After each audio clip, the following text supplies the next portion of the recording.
ꯑꯍꯥꯟꯕꯃꯛꯇꯗ ꯉꯁꯤꯒꯤ ꯄꯨꯛꯅꯤꯡ ꯋꯥꯔꯣꯜ ꯊꯧꯔꯝ ꯃꯤꯠꯌꯦꯡ ꯇꯥꯕꯤꯔꯤꯕꯁꯤꯡ ꯑꯃꯗꯤ ꯇꯥꯕꯤꯔꯤꯕꯁꯤꯡꯕꯨ ꯖꯦꯝꯁ ꯁꯩꯔꯨꯖꯝꯅ ꯇꯔꯥꯝꯅ ꯂꯣꯏꯅꯅ ꯏꯀꯣꯡꯂꯣꯟꯅ ꯈꯨꯔꯨꯝꯖꯔꯤ ꯄꯨꯛꯅꯤꯡ ꯋꯥꯔꯣꯜꯒꯤꯗꯃꯛ ꯁꯤꯖꯤꯟꯅꯒꯗꯕ ꯅꯝꯕꯔ 907772820001 ni loinana ꯚꯤꯗꯤꯑꯣ ꯀꯣꯜꯒꯤ ꯊꯝꯖꯔꯤꯕ ꯅꯝꯕꯔ 7005707808 ꯍꯥꯏꯔꯤꯕ ꯅꯝꯕꯔ ꯑꯁꯤꯅꯤ ꯉꯁꯤꯒꯤ ꯄꯨꯛꯅꯤꯡ ꯋꯥꯔꯣꯜꯒꯤ ꯊꯧꯔꯝ ꯑꯁꯤꯒꯤꯗꯃꯛ ꯅꯨꯡꯇꯤꯒꯤ ꯐꯣꯡꯂꯤꯕ ꯄꯥꯎꯆꯦꯁꯤꯡꯒꯤ ꯍꯦꯗꯂꯥꯏꯟꯁ ꯈꯔ ꯇꯦꯟꯇꯛꯅ ꯊꯝꯖꯔꯤ ꯑꯍꯥꯟꯕꯗ ꯁꯅꯥꯂꯩꯄꯥꯛ ꯗꯤꯃꯥꯟꯗꯒꯤ ꯍꯦꯟꯅ ꯄꯤꯒꯦ ꯍꯥꯏꯔ ꯐꯥꯎꯕ ꯕꯟ ꯂꯥꯎꯊꯣꯔꯛꯄ ꯂꯥꯏꯕꯛ ꯊꯤꯕꯅꯤ ꯍꯥꯏꯕ NIAꯗ ꯁꯤꯟꯅꯈꯤꯕ ꯀꯦꯁ ꯈꯨꯗꯛꯇ ꯂꯣꯏꯁꯤꯜꯂꯨ ꯍꯥꯏꯕꯗꯤ ꯑꯣꯏꯊꯣꯛꯂꯣꯏ ꯈꯦꯝꯆꯥꯅ ꯐꯣꯡꯗꯣꯛꯄ ꯋꯥꯐꯝ ꯃꯤꯌꯥꯠꯄ ꯄꯨꯊꯣꯛꯅꯕ ꯀꯪꯅꯕ ꯃꯇꯝ ꯄꯤꯗꯕꯗꯒꯤ ꯌꯥꯅꯗꯕꯅꯤ ꯁꯠꯗꯥꯎꯟꯒ ꯃꯔꯤ ꯂꯩꯅꯗꯦ JC ꯂꯣꯏꯅꯅ ꯀꯣꯁꯦꯝꯅ ꯂꯧꯕ ꯀ꯭ꯂꯥꯁ 12 ꯑꯦꯛꯖꯥꯝ ꯍꯥꯏꯗꯣꯛꯈ꯭ꯔꯦ ꯍꯧꯈꯤꯕ ꯆꯍꯤ 3 ꯑꯁꯤꯗ ꯀꯨꯝꯁꯤꯅ ꯄꯥꯁ ꯇꯧꯕꯒꯤ ꯄꯔꯁꯦꯟꯇꯦꯖ ꯈ꯭ꯋꯥꯏꯗꯒꯤ ꯅꯦꯝꯂꯦ ꯂꯣꯏꯅꯅ CMꯅ ꯁꯪꯒꯥꯕꯗ ꯊꯤꯡꯕ ꯄꯤꯕ ꯌꯥꯔꯣꯏ CMꯅ ꯁꯪꯒꯥꯕ ꯕꯣꯏꯀꯣꯠ ꯇꯧꯈ꯭ꯔꯦ ꯍꯥꯏꯕ ꯋꯥꯔꯣꯜ ꯏꯍꯧ ꯑꯁꯤ ꯃꯔꯤ ꯂꯩꯅꯅ ꯍꯧꯖꯤꯛꯁꯨ ꯋꯥꯡꯖꯤꯡ ꯇꯦꯟꯊꯥꯒꯤ ꯑꯀꯣꯏꯕꯗ ꯃꯤꯌꯥꯝ ꯑꯃꯗꯤ ꯄꯨꯂꯤꯁꯀ ꯃꯨꯛꯅꯕꯒꯤ ꯍꯧꯖꯤꯛꯁꯨ ꯇꯤꯌꯥꯔ ꯒ꯭ꯌꯥꯁ ꯀꯥꯞꯄ ꯂꯦꯞꯇ꯭ꯔꯤ ꯂꯣꯏꯅꯅ ꯃꯤꯌꯥꯝꯒꯤ ꯏꯁꯨꯗ ꯌꯥꯎꯁꯤꯟꯒꯨꯝꯁꯤ KCP ꯑꯄꯨꯟꯕ ꯂꯨꯞꯅ ꯐꯣꯡꯗꯣꯔꯛꯄ ꯖꯁ ꯑꯣꯏꯗꯨꯅ ꯑꯆꯨꯝꯕꯒꯤꯗꯃꯛ ꯂꯦꯞꯀꯅꯤ S ꯑꯌꯤꯡꯕꯤ ꯑꯁꯣꯏꯕ ꯁꯦꯝꯗꯣꯛꯅꯕ IS ꯑꯣꯏꯒꯅꯤ ꯀꯜꯄꯅꯥ सिविल सर्वेंट ओइना थबक तौगनी योहेन माई पापा एंटरप्रेन्योर अमा ओइगनी थोइहनबा तोंगा तोंगानबा सब्जेक्ट सिंग दा मना लौरखरबा मकोक थंगबा तारखरबा महिरोइ सिंगी मकोइ मकोइ गी पुंगनिंग दा फावदोकपा वाखलोन सिंग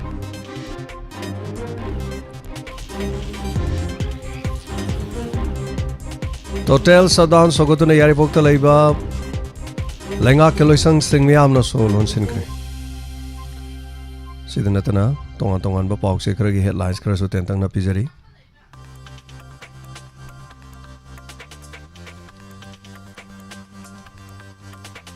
राज भवन कौरिंगैदा एमसुगा कुमजा लिसिंग अमगा चमापन मपुदरागा मरीदा मितोप खंदोकपा मसुंग हलनकिबगी आना चेकुइगे पिनकिबा वहांगसिंग पाकुम पिरक्त्रे दिल्लीदा पांगथोकपा पाउगी मिफमदा त्रोंगलाउबी अमदि कासोंग की तौदोक सबक फाखरे मणिपुर इंग तप्पा हंजनबा पामलबदि अहानबदा कॉन्स्टिट्यूशनल ऑर्डर हाना हंजललु MP बिमोर सेम के थौरम बॉयकॉट तौरे मेरा पाइबी चीफ मिनिस्टर बु तराम ओकनी मियाम मानदबा तोंगानबा मियाम के वखलोन फोंदोनरगे मियामदा चावना अवाबा पी गदबा सिगी गेंगलगा शटडाउन खोंजंग तोपिरो chief minister Khemchand relief camp संगफम लौरलिबा अखोय हानगोमना साफाबा फिबमदा युमदा हंजनदुना लेरुनबगी मंगलान मंगफाउनद्री मियाटपा फारगनी NIAदा सिनरगनी हाइब खक्तना यारोय खाइदे मनी सेना कैथेल अमुकसु नोमै काबलखरे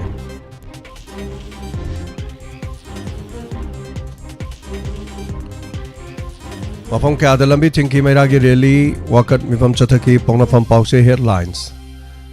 लोइनाना SE फल लाउथोकिबदा पास तौबगी चांग चादा मरपुदरगनी थोय दशमिक अनि अहुम ओइखि अनिसुबा लंजाउदा बोम थादकिबा कुराई सिंगाबम बांधब हेरिटेज साइट ओइना लाउथोनबा खनगनी तबुल खोजमान क्वासिफाई लोमी सिंग कोकता खुट हाबनरे हाइबा वारोल इंसांग नापी सिंग हौजिक थोलिबा इरांग नंबर मरगा योनफम लेतबदगी लोमी सिंग कोकता खुट हाबनरे हाइबा वाफम लोइनाना इरांग लोइसिननबा नेमचाप की गेन स्टेट की डिप्यूटी CM अमोइना थौदांग लोहनिंगी वाइजय कुमार BJP ना मणिपुर बु मई थारी राहुल गांधी की वारोल मपान की ओइबा पाउदा US लेंगा कवारी सानबगी थौरांग पाइखटपा लेते हाइन ईरान की फॉरेन मिनिस्ट्री ने फोंदोखरे US इजराइल अमदी ईरान की लान मालेम की इकोनॉमी दे यामना चाउना काइबा पीरे रिपोर्ट अमगी मतुंगिना US का मरी थमनबा कनाडा मपांगल हेना सोंथा लेहरी क्रिस की मितम थोगाइबगी वीडियो वायरल ओरखरबा मतुंग इजराइल आर्मीना इन्वेस्टिगेशन की थबो पाइखटपा होखरे लानमी सिबगी मसिंग हंथनबा यूक्रेन लानफमदा रोबोट क्या थाजिंदुना रशियागा लान सोगनरी ईरान गा थोकलिबा कॉन्फ्लिक्ट असिना US इकोनॉमी हाइथखरे थावगी ममल चादा 35 हेंगखरे स्टेट ऑफ हॉर्मोज हांगदोकनबा तसिलखरे सिगा लोइनाना लोइजरे नुतिगी फोंलिबा पाउसे सिंग हेडलाइंस पिजबा ngasiगी dakaknaba topic thamjaba leijade ngasigi di pangthok sagiba thorom sing lanthok chariba thorom sing da feedback ꯑꯗꯣꯝꯅ ꯍꯧꯖꯤꯛ ꯍꯧꯖꯤꯛ ꯊꯣꯛꯂꯤꯕ ꯊꯧꯗꯣꯛ ꯋꯥꯊꯣꯛꯁꯤꯡꯗ ꯑꯗꯣꯝꯅ ꯄꯤꯅꯤꯡꯕ ꯋꯥꯈꯜꯂꯣꯟ ꯉꯁꯤꯒꯤ ꯊꯧꯔꯝ ꯑꯁꯤꯗ ꯄꯤꯕ ꯌꯥꯒꯅꯤ ꯇꯧꯕꯗꯗꯤ ꯉꯔꯥꯡ ꯑꯃꯗꯤ ꯅꯍꯥꯟ ꯀꯣꯜ ꯐꯪꯈꯤꯕꯁꯤꯡꯗꯤ ꯊꯧꯔꯝ ꯑꯁꯤ ꯇꯥꯕꯒꯤ ꯁꯔꯨꯛ ꯑꯣꯏꯕꯤꯌꯨ ꯑꯗꯨꯒ ꯉꯔꯥꯡ ꯐꯪꯍꯧꯗꯕꯁꯤꯡ ꯅꯍꯥꯟ ꯐꯪꯍꯧꯗꯕ ꯇꯣꯄꯤꯛꯁꯤꯡꯗ ꯌꯥꯎꯕꯤꯅꯤꯡꯕꯁꯤꯡꯅ ꯊꯝꯖꯈꯤꯕ ꯇꯣꯄꯤꯛꯁꯤꯡꯗ ꯑꯗꯣꯝꯅ ꯊꯝꯕꯤꯅꯤꯡꯕ ꯂꯩꯔꯕꯁꯨ ꯃꯗꯨꯒꯤ ꯈꯨꯗꯣꯡꯆꯥꯕ ꯄꯤꯖꯔꯤ ꯀꯣꯜ ꯅꯨꯡꯇꯤꯒꯤ ꯇꯧꯕꯅ ꯊꯧꯔꯝ ꯑꯁꯤꯗ ꯃꯁꯛ ꯐꯖꯍꯟꯗꯦ ꯑꯗꯨꯅ ꯏꯁꯥꯅ ꯀꯣꯜ ꯇꯧꯕꯒꯤ ꯆꯥꯡ ꯁꯤ ꯉꯔꯥꯡ ꯇꯧꯕꯤꯈꯤꯕ ꯑꯣꯏꯔꯒꯗꯤ ꯀꯣꯜ ꯂꯦꯞꯄꯤꯔꯒ ꯐꯪꯍꯧꯗꯕꯁꯤꯡꯗ ꯈꯨꯗꯣꯡꯆꯥꯕ ꯄꯤꯃꯤꯟꯅꯁꯤ ꯉꯁꯤꯒꯤ ꯐꯥꯔꯁ ꯀꯣꯂꯔ ꯀꯅꯥ ꯑꯣꯏꯕꯒꯦ ꯍꯥꯏꯕꯗꯨ ꯌꯦꯡꯃꯤꯟꯅꯁꯤ ꯐꯥꯔꯁ ꯀꯣꯂꯔ ꯂꯣꯏꯅꯅ ꯉꯁꯤꯒꯤ ꯊꯧꯔꯝꯗ ꯄꯨꯛꯅꯤꯡꯒꯤ ꯋꯥꯔꯣꯜꯒꯤ ꯃꯥꯡꯑꯣꯏꯅꯅ ꯁꯟꯗꯣꯛꯆꯈꯤꯕ ꯐꯦꯁ ꯇꯨ ꯐꯦꯁꯀꯤ ꯊꯧꯔꯝꯗ ꯃꯄꯨꯡ ꯐꯥꯍꯟꯕꯤꯈꯤꯕ ꯃꯌꯥꯝ ꯄꯨꯝꯅꯃꯛ ꯑꯃꯗꯤ ꯐꯦꯁ ꯇꯨ ꯐꯦꯁꯀꯤꯗꯃꯛ ꯃꯇꯦꯡ ꯄꯥꯡꯕꯤꯔꯛꯄꯁꯤꯡ ꯍꯣꯔꯦꯟ ꯃꯃꯤꯡ ꯂꯥꯎꯊꯣꯛꯆꯒꯦ ꯍꯥꯏꯅꯤꯡꯉꯥꯏ ꯂꯩꯇꯅ ꯊꯥꯒꯠꯆꯔꯤ ꯑꯗꯨꯒ ꯍꯧꯖꯤꯛꯁꯨ ꯑꯩꯅ ꯊꯧꯔꯝ ꯑꯁꯤ ꯁꯟꯗꯣꯛꯆꯔꯤꯉꯩꯒꯤ ꯃꯅꯨꯡ ꯑꯩꯈꯣꯏꯒꯤ ꯁ꯭ꯇꯦꯁꯟꯒꯤ ꯑꯀꯣꯏꯕꯗ ꯍꯧꯖꯤꯛꯁꯨ ꯇꯤꯌꯥꯔ ꯒ꯭ꯌꯥꯁ ꯀꯥꯞꯄ ꯑꯃꯗꯤ ꯃꯤꯌꯥꯝ ꯇꯥꯟꯈꯥꯏꯕꯒꯤ ꯊꯕꯛ ꯊꯧꯔꯝꯁꯤꯡ ꯌꯥꯝꯅ ꯀꯟꯅ ꯊꯣꯛꯂꯤ ꯍꯥꯏꯔꯤꯕꯁꯤ ꯑꯩꯈꯣꯏꯒꯤ ꯁ꯭ꯇꯦꯁꯟ ꯂꯩꯔꯤꯕꯁꯤ ꯍꯦꯛ ꯃꯥꯡꯑꯣꯏꯅꯅ ꯂꯩꯕ ꯃꯐꯝ ꯑꯁꯤꯗ ꯊꯣꯛꯂꯤꯕ ꯊꯧꯗꯣꯛꯅꯤ ꯃꯐꯝ ꯑꯁꯤꯗ ꯃꯁꯤꯡ ꯌꯥꯝꯂꯕ ꯃꯤꯌꯥꯝꯅ ꯃꯅꯤꯄꯨꯔꯒꯤ ꯆꯤꯐ ꯃꯤꯅꯤꯁꯇꯔ ꯂꯥꯛꯄ ꯑꯃꯗꯤ ꯋꯥꯡꯖꯤꯡꯗ ꯚꯤꯗꯤꯑꯣ ꯁꯪꯒꯥꯕ ꯊꯧꯔꯝ ꯑꯗꯨꯕꯨ ꯌꯥꯅꯤꯡꯗꯕ ꯐꯣꯡꯗꯣꯛꯄꯒꯤ ꯃꯤꯌꯥꯝꯅ ꯈꯣꯡꯖꯪ ꯆꯪꯁꯤꯜꯂꯛꯄ ꯂꯣꯏꯅꯅ ꯃꯤꯌꯥꯝꯅ ꯇꯤꯌꯥꯔ ꯒ꯭ꯌꯥꯁ ꯀꯥꯞꯄꯛꯄꯗ ꯁꯣꯛꯂꯕ ꯃꯤꯑꯣꯏꯁꯤꯡ ꯑꯗꯨꯒ ꯉꯁꯤꯒꯤ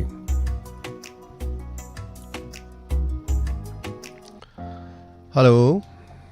ꯍꯜꯂꯣ ꯃꯤꯡ ꯑꯃꯗꯤ ꯂꯩꯐꯝ ꯍꯥꯏꯕꯤꯌꯨ ꯂꯝꯗꯤꯡ ꯈꯨꯃꯟꯊꯦꯝ ꯂꯩꯀꯥꯏꯗꯒꯤ ꯑꯅꯤꯇꯥꯅꯤ ꯁꯥꯔ ꯂꯝꯗꯤꯡ ꯈꯨꯃꯟꯊꯦꯝ ꯂꯩꯀꯥꯏꯗꯒꯤ ꯑꯅꯤꯇꯥ ꯍꯧꯖꯤꯛꯇꯤ ꯑꯩꯈꯣꯏ ꯂꯝꯗꯤꯡ ꯑꯗꯣꯝ ꯁꯥꯏꯠꯇꯗꯤ ꯀꯥꯞꯄ ꯈꯣꯠꯄꯩ ꯊꯕꯛ ꯀꯩꯀꯩ ꯇꯥꯕꯤꯕ꯭ꯔꯣ ꯑꯁ ꯁꯥꯔ ꯑꯉꯛꯄ ꯑꯃꯅꯤ ꯍꯧꯖꯤꯛ ꯍꯦꯂꯤꯀꯣꯞꯇꯔ ꯑꯃ ꯄꯥꯏꯈꯤꯕ ꯇꯥꯍꯧꯕ꯭ꯔꯣ ꯁꯥꯔ ꯑꯣ ꯑꯗꯨ ꯊꯥꯗꯔꯝꯃ ꯃꯥꯅꯦ ꯀꯩꯅꯣꯗ ꯃꯈꯥꯗ ꯂꯥꯛꯇꯕꯤꯗ ꯍꯦꯂꯤꯀꯣꯞꯇꯔꯗ ꯂꯥꯛꯑ ꯊꯥꯗꯔꯒ ꯑꯃꯨꯛ ꯆꯠꯈ꯭ꯔ ꯃꯥꯅꯦ ꯁꯣꯝꯗꯅ ꯂꯝꯕꯤꯗ ꯌꯥꯏꯐꯧ ꯊꯥꯔꯤ ꯑꯗꯨ ꯍꯟꯈ꯭ꯔꯦ ꯃꯇꯥꯡꯁꯤꯗ ꯁꯥꯔ ꯑꯩꯅ ꯍꯥꯏꯖꯅꯤꯡꯕꯅ ꯑꯩꯈꯣꯏꯒꯤ ꯍꯥꯏꯅꯕ ꯑꯃ ꯂꯩꯕꯗꯣ ꯑꯐꯕ ꯏꯃꯥ ꯑꯃ ꯄꯤꯌꯨ ꯄ꯭ꯔꯤꯊꯤꯕꯤ ꯖꯣꯏ ꯇꯧꯒꯦ ꯍꯥꯏꯕꯗꯣ ꯑꯗꯨꯅꯤ ꯍꯌꯦꯡ ꯍꯥꯡꯆꯤꯠ ꯑꯃꯨꯛ ꯈꯔ ꯂꯩꯔꯒ ꯑꯃꯨꯛ ꯀꯔꯣꯝꯗꯅꯣꯃ ꯁꯤꯟꯅꯔꯦ ꯍꯥꯏꯔꯒꯗꯤ ꯃꯆꯥ ꯃꯌꯥꯝꯁꯤꯡꯁꯦ ꯑꯃꯨꯛ ꯆꯦꯟꯗꯣꯏꯅꯦꯕ ꯁꯥꯔ ꯑꯗꯣ ꯍꯧꯖꯤꯛꯇꯤ ꯑꯃꯨꯛ ꯃꯃꯥ ꯈꯔ ꯑꯃꯅ ꯉꯔꯥꯡꯗꯒꯤ ꯀꯩꯅꯣ ꯊꯥꯗꯅ ꯑꯩꯈꯣꯏ ꯀꯩꯅꯣ ꯑꯣꯛꯀꯅꯤ ꯆꯤꯐ ꯃꯤꯅꯤꯁꯇꯔ ꯑꯣꯛꯀꯅꯤ ꯑꯊꯤꯡꯕ ꯊꯝꯗꯦꯒꯅ ꯇꯧꯕꯗꯣ ꯑꯗꯩ ꯃꯆꯥꯈꯩꯁꯤꯅ ꯏꯔꯥꯡ ꯑꯃ ꯊꯣꯛꯂꯛꯑꯀꯥꯟꯗꯗꯤ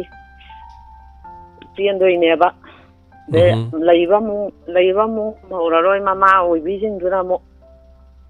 ꯀꯔꯝꯕ ꯋꯥꯈꯜꯂꯣꯟꯅꯣ ꯃꯃꯥ ꯑꯣꯏꯕꯤꯁꯤꯡꯗꯣ ꯀꯔꯝꯕ ꯃꯃꯥ ꯃꯈꯜ ꯑꯃꯅꯣ ꯁꯤꯅꯤꯅ ꯑꯩꯅ ꯍꯥꯏꯖꯅꯤꯡꯉꯤꯁꯤ ꯁꯥꯔ ꯌꯥꯝ ꯁꯥꯡꯅꯁꯨ ꯍꯥꯏꯖꯔꯔꯣꯏ ꯊꯥꯒꯠꯆꯔꯤ ꯊꯧꯔꯝꯗ ꯁꯔꯨꯛ ꯌꯥꯕꯤꯔꯛꯄ ꯊꯦꯡꯛ ꯌꯨ ꯁꯣ ꯃꯆ ꯍꯧꯖꯤꯛ ꯎꯔꯤꯕꯁꯤꯅꯤ ꯑꯩꯈꯣꯏꯒꯤ ꯈꯣꯡꯖꯣꯝꯒꯤ ꯑꯀꯣꯏꯕꯗ ꯆꯤꯐ ꯃꯤꯅꯤꯁꯇꯔ ꯂꯥꯛꯑꯒ ꯚꯤꯗꯤꯑꯣ ꯁꯪꯒꯥꯕꯒꯤ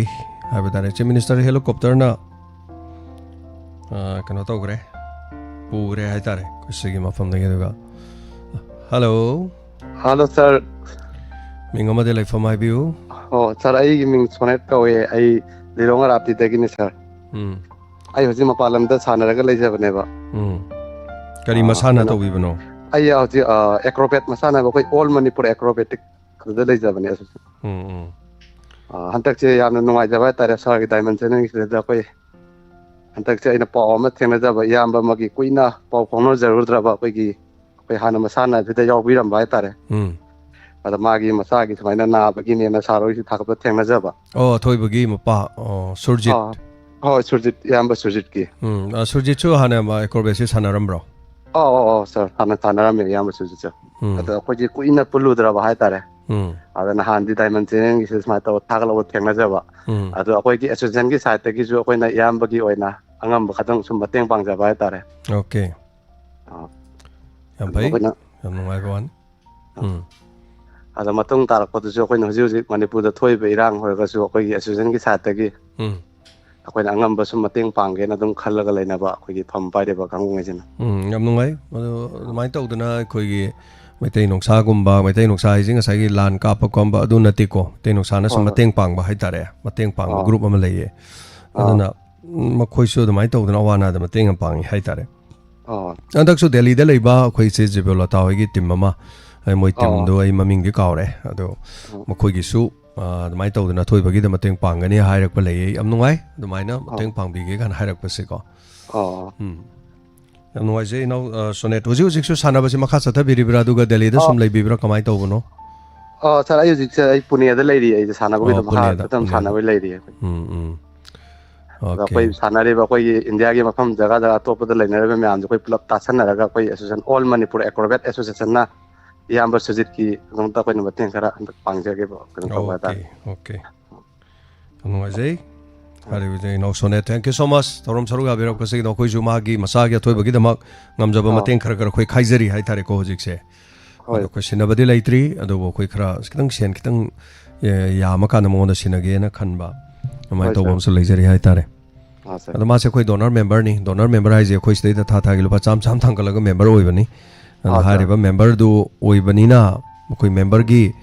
ꯑꯁꯨꯃꯥꯏꯅ ꯇꯧꯀꯥꯟꯗ ꯃꯆꯥ ꯃꯁꯨ ꯀ꯭ꯔꯣꯅꯤꯛ ꯑꯣꯏꯕ ꯗꯤꯖꯤꯁ ꯂꯥꯛꯇꯥꯔꯒꯗꯤ ꯑꯩꯈꯣꯏꯅ ꯑꯣꯟꯁꯤꯜꯂꯒ ꯉꯝꯖꯕ ꯃꯇꯦꯡ ꯈꯔ ꯄꯥꯡꯕꯒꯤ ꯆꯠꯅꯕꯤ ꯑꯃꯁꯨ ꯂꯩꯌꯦꯕ ꯑꯩꯈꯣꯏꯒꯤꯀꯣ ꯑꯗꯨꯅ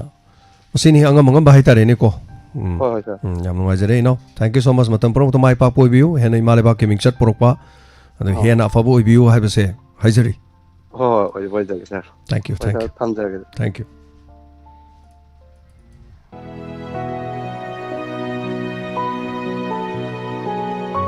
ꯉꯁꯤꯒꯤꯗꯤ ꯇꯣꯄꯤꯛ ꯊꯝꯖꯗꯦ ꯉꯁꯤ ꯂꯥꯟꯊꯣꯛꯆꯈꯤꯕ ꯄꯨꯛꯅꯤꯡꯒꯤ ꯋꯥꯔꯣꯜ ꯉꯁꯤꯒꯤ ꯂꯥꯟꯊꯣꯛꯆꯔꯤꯕꯁꯤ ꯃꯥꯡꯑꯣꯏꯅꯕ ꯐꯦꯁ ꯇꯨ ꯐꯦꯁꯀꯤ ꯊꯧꯔꯝꯗ ꯐꯤꯗꯕꯦꯛ ꯄꯤꯕꯤꯕ ꯌꯥꯏ ꯁꯟꯗꯣꯛꯆꯔꯤꯕ ꯊꯧꯔꯝꯁꯤꯡ ꯃꯇꯥꯡꯗ ꯐꯤꯗꯕꯦꯛ ꯄꯤꯕ ꯌꯥꯏ ꯉꯔꯥꯡ ꯅꯍꯥꯟ ꯊꯝꯖꯈꯤꯕ ꯇꯣꯄꯤꯛꯁꯤꯡꯗꯣ ꯑꯩꯈꯣꯏ ꯍꯟꯖꯤꯜꯂꯒ ꯑꯗꯣꯝꯅ ꯍꯥꯏꯕꯤꯕ ꯌꯥꯏ ꯂꯥꯟꯒꯤ ꯆꯩꯊꯦꯡ ꯕꯟꯒꯤ ꯆꯩꯊꯦꯡ ꯁꯦꯀ꯭ꯌꯨꯔꯤꯇꯤꯒꯤ ꯀꯥ ꯍꯦꯟꯕ ꯊꯧꯑꯣꯡ ꯑꯗꯨꯒ ꯑꯩꯈꯣꯏ ꯃꯤꯌꯥꯝ ꯄꯨꯝꯅꯃꯛꯅ ꯁꯦꯀ꯭ꯌꯨꯔꯤꯇꯤꯁꯨ ꯑꯩꯈꯣꯏꯅ ꯑꯌꯦꯠꯄ ꯄꯤꯕ ꯍꯥꯏꯒꯗ꯭ꯔꯥ ꯑꯩꯈꯣꯏꯒꯤ ꯈꯣꯡꯖꯪ ꯆꯪꯁꯤꯟꯕ ꯂꯥꯛꯄꯗ ꯁꯦꯀ꯭ꯌꯨꯔꯤꯇꯤꯅ ꯁꯥꯎꯒꯗꯕ ꯃꯑꯣꯡꯗ ꯑꯩꯈꯣꯏꯅ ꯇꯧꯔꯤꯕꯁꯤꯡ ꯃꯔꯛꯇꯁꯨ ꯍꯥꯏꯕ ꯇꯥꯏ ꯑꯗꯣꯝꯅ ꯃꯣꯠ ꯐꯣꯡꯗꯣꯛꯄꯤꯕ ꯀꯩꯁꯨ ꯀꯥꯏꯕ ꯂꯩꯇꯦ ꯊꯧꯔꯝꯁꯤꯗ ꯁꯔꯨꯛ ꯌꯥꯕꯤꯅꯤꯡꯕꯁꯤꯡ ꯑꯩꯈꯣꯏꯒꯤ ꯅꯝꯕꯔꯁꯤꯗ ꯀꯣꯜ ꯇꯧꯕꯤꯗꯨꯅ ꯊꯧꯔꯝ ꯁꯔꯨꯛ ꯌꯥꯕꯤꯌꯨ ꯉꯁꯤꯒꯤ ꯐꯦꯁ ꯇꯨ ꯐꯦꯁ ꯊꯧꯔꯝꯗ ꯑꯩꯈꯣꯏꯒꯤ ꯃꯇꯦꯡ ꯄꯥꯡꯕꯤꯔꯛꯈꯤꯕꯁꯤꯡꯁꯨ ꯍꯥꯏꯅꯤꯡꯉꯥꯏ ꯂꯩꯇꯅ ꯊꯥꯒꯠꯆꯔꯤ ꯊꯧꯔꯝ ꯑꯃ ꯁꯤꯟꯕꯗ ꯉꯁꯤꯗꯤ ꯊꯧꯔꯝꯁꯦ ꯍꯦꯛ ꯂꯣꯏꯔꯛꯄꯗ ꯑꯍꯥꯟꯕꯗꯗꯤ ꯊꯧꯔꯝ ꯇꯧꯔꯤꯉꯩꯗ ꯑꯣꯖꯥ ꯑꯃꯠꯇꯒ ꯑꯩꯈꯣꯏꯅꯤ ꯃꯈꯣꯜꯗꯤ ꯑꯗꯨꯝ ꯇꯥꯏ ꯑꯣꯖꯥ ꯁꯨꯃꯥꯏꯅ ꯇꯧꯔꯦ ꯑꯩꯈꯣꯏ ꯁꯤꯗ ꯀꯥꯞꯄꯤꯅ ꯍꯧꯖꯤꯛꯁꯨ ꯀꯥꯞꯄꯤꯁꯤꯅꯤ ꯑꯗꯨꯅ ꯁꯨꯃꯥꯏꯅ ꯀꯥꯞꯄꯤꯉꯩ ꯃꯔꯛꯁꯤꯗ ꯑꯣꯖꯥꯁꯨ ꯊꯣꯛꯂꯛꯄꯗ ꯑꯣꯖꯥꯁꯨ ꯑꯗꯨꯝ ꯅꯪꯈ꯭ꯔꯦ ꯑꯗꯣ ꯇꯤꯌꯥꯔ ꯒ꯭ꯌꯥꯁ ꯃꯔꯛꯇ ꯑꯣꯖꯥꯗꯤ ꯑꯗꯨꯝ ꯒꯥꯔꯤ ꯊꯧꯔꯒ ꯑꯗꯨꯝ ꯆꯠꯈ꯭ꯔꯦ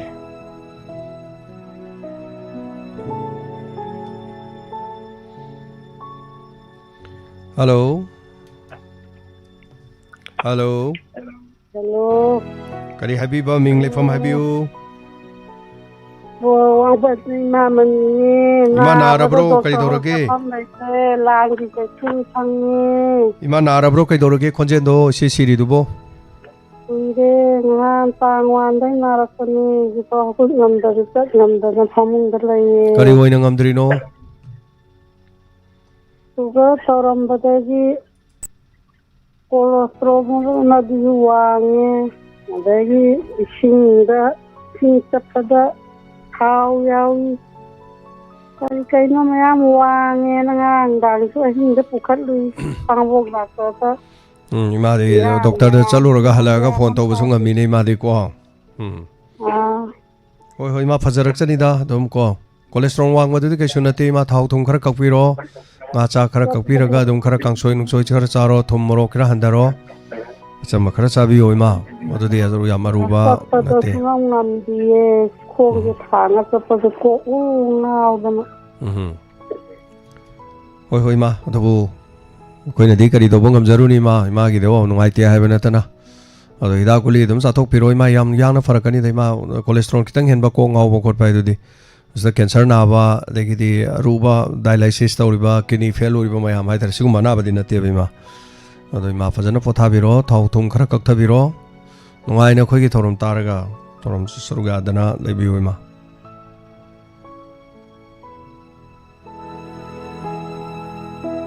ꯑꯆꯝꯕ ꯈꯔ ꯆꯥꯕꯤꯌꯨ ꯏꯃꯥ ꯀꯣꯂꯦꯁꯇ꯭ꯔꯣꯜ ꯋꯥꯡꯕꯅꯤ ꯀꯥꯏꯗꯨꯗꯤ ꯀꯩꯁꯨ ꯌꯥꯝ ꯅꯠꯇꯦꯀꯣ ꯑꯩꯈꯣꯏꯁꯨ ꯀꯣꯂꯦꯁꯇ꯭ꯔꯣꯜ ꯋꯥꯡꯉꯤ ꯑꯗꯣ ꯍꯧꯖꯤꯛꯄꯨꯗꯤ ꯀꯣꯂꯦꯁꯇ꯭ꯔꯣꯜ ꯅꯦꯝꯃꯦ ꯀꯣꯂꯦꯁꯇ꯭ꯔꯣꯜ 130 ꯂꯩꯔꯦ ꯑꯗꯨꯅ ꯇ꯭ꯔꯥꯏꯒ꯭ꯂꯤꯁꯦꯔꯥꯏꯗ ꯈꯤꯇꯪ ꯋꯥꯡꯈꯠꯄ ꯇ꯭ꯔꯥꯏꯒ꯭ꯂꯤꯁꯦꯔꯥꯏꯗ 196 ꯂꯩꯕ ꯇ꯭ꯔꯥꯏꯒ꯭ꯂꯤꯁꯦꯔꯥꯏꯗꯁꯤ ꯅꯦꯝꯃꯨꯔꯕꯅꯤ ꯑꯗꯨꯕꯨ ꯑꯍꯥꯎꯕꯗꯤ ꯆꯥꯅꯤꯡꯉꯤꯗꯣ ꯆꯤꯟ ꯑꯃ ꯄꯥꯟꯕꯅꯤꯅ ꯑꯍꯥꯎꯕꯁꯤꯗꯤ ꯑꯗꯨꯝ ꯆꯥꯅꯤꯡꯉꯤꯗꯣ ꯑꯍꯥꯎꯕ ꯆꯥꯅꯤꯡꯉꯦꯅ ꯑꯩ ꯀꯔꯤꯒꯨꯝꯕ ꯑꯍꯥꯎꯕ ꯑꯃ ꯊꯣꯡꯉꯦꯅ ꯈꯜꯂꯁꯦ ꯑꯗꯨ ꯊꯣꯡꯉꯤꯗꯣ ꯑꯩꯈꯣꯏ ꯀꯩꯁꯨ ꯃꯃꯤꯡꯒꯤ ꯑꯣꯏꯅ ꯆꯥꯏꯌꯦꯕ ꯁꯤꯃꯛꯇꯗ ꯇꯧꯔꯤꯅꯤꯀꯣ ꯑꯗꯨꯅ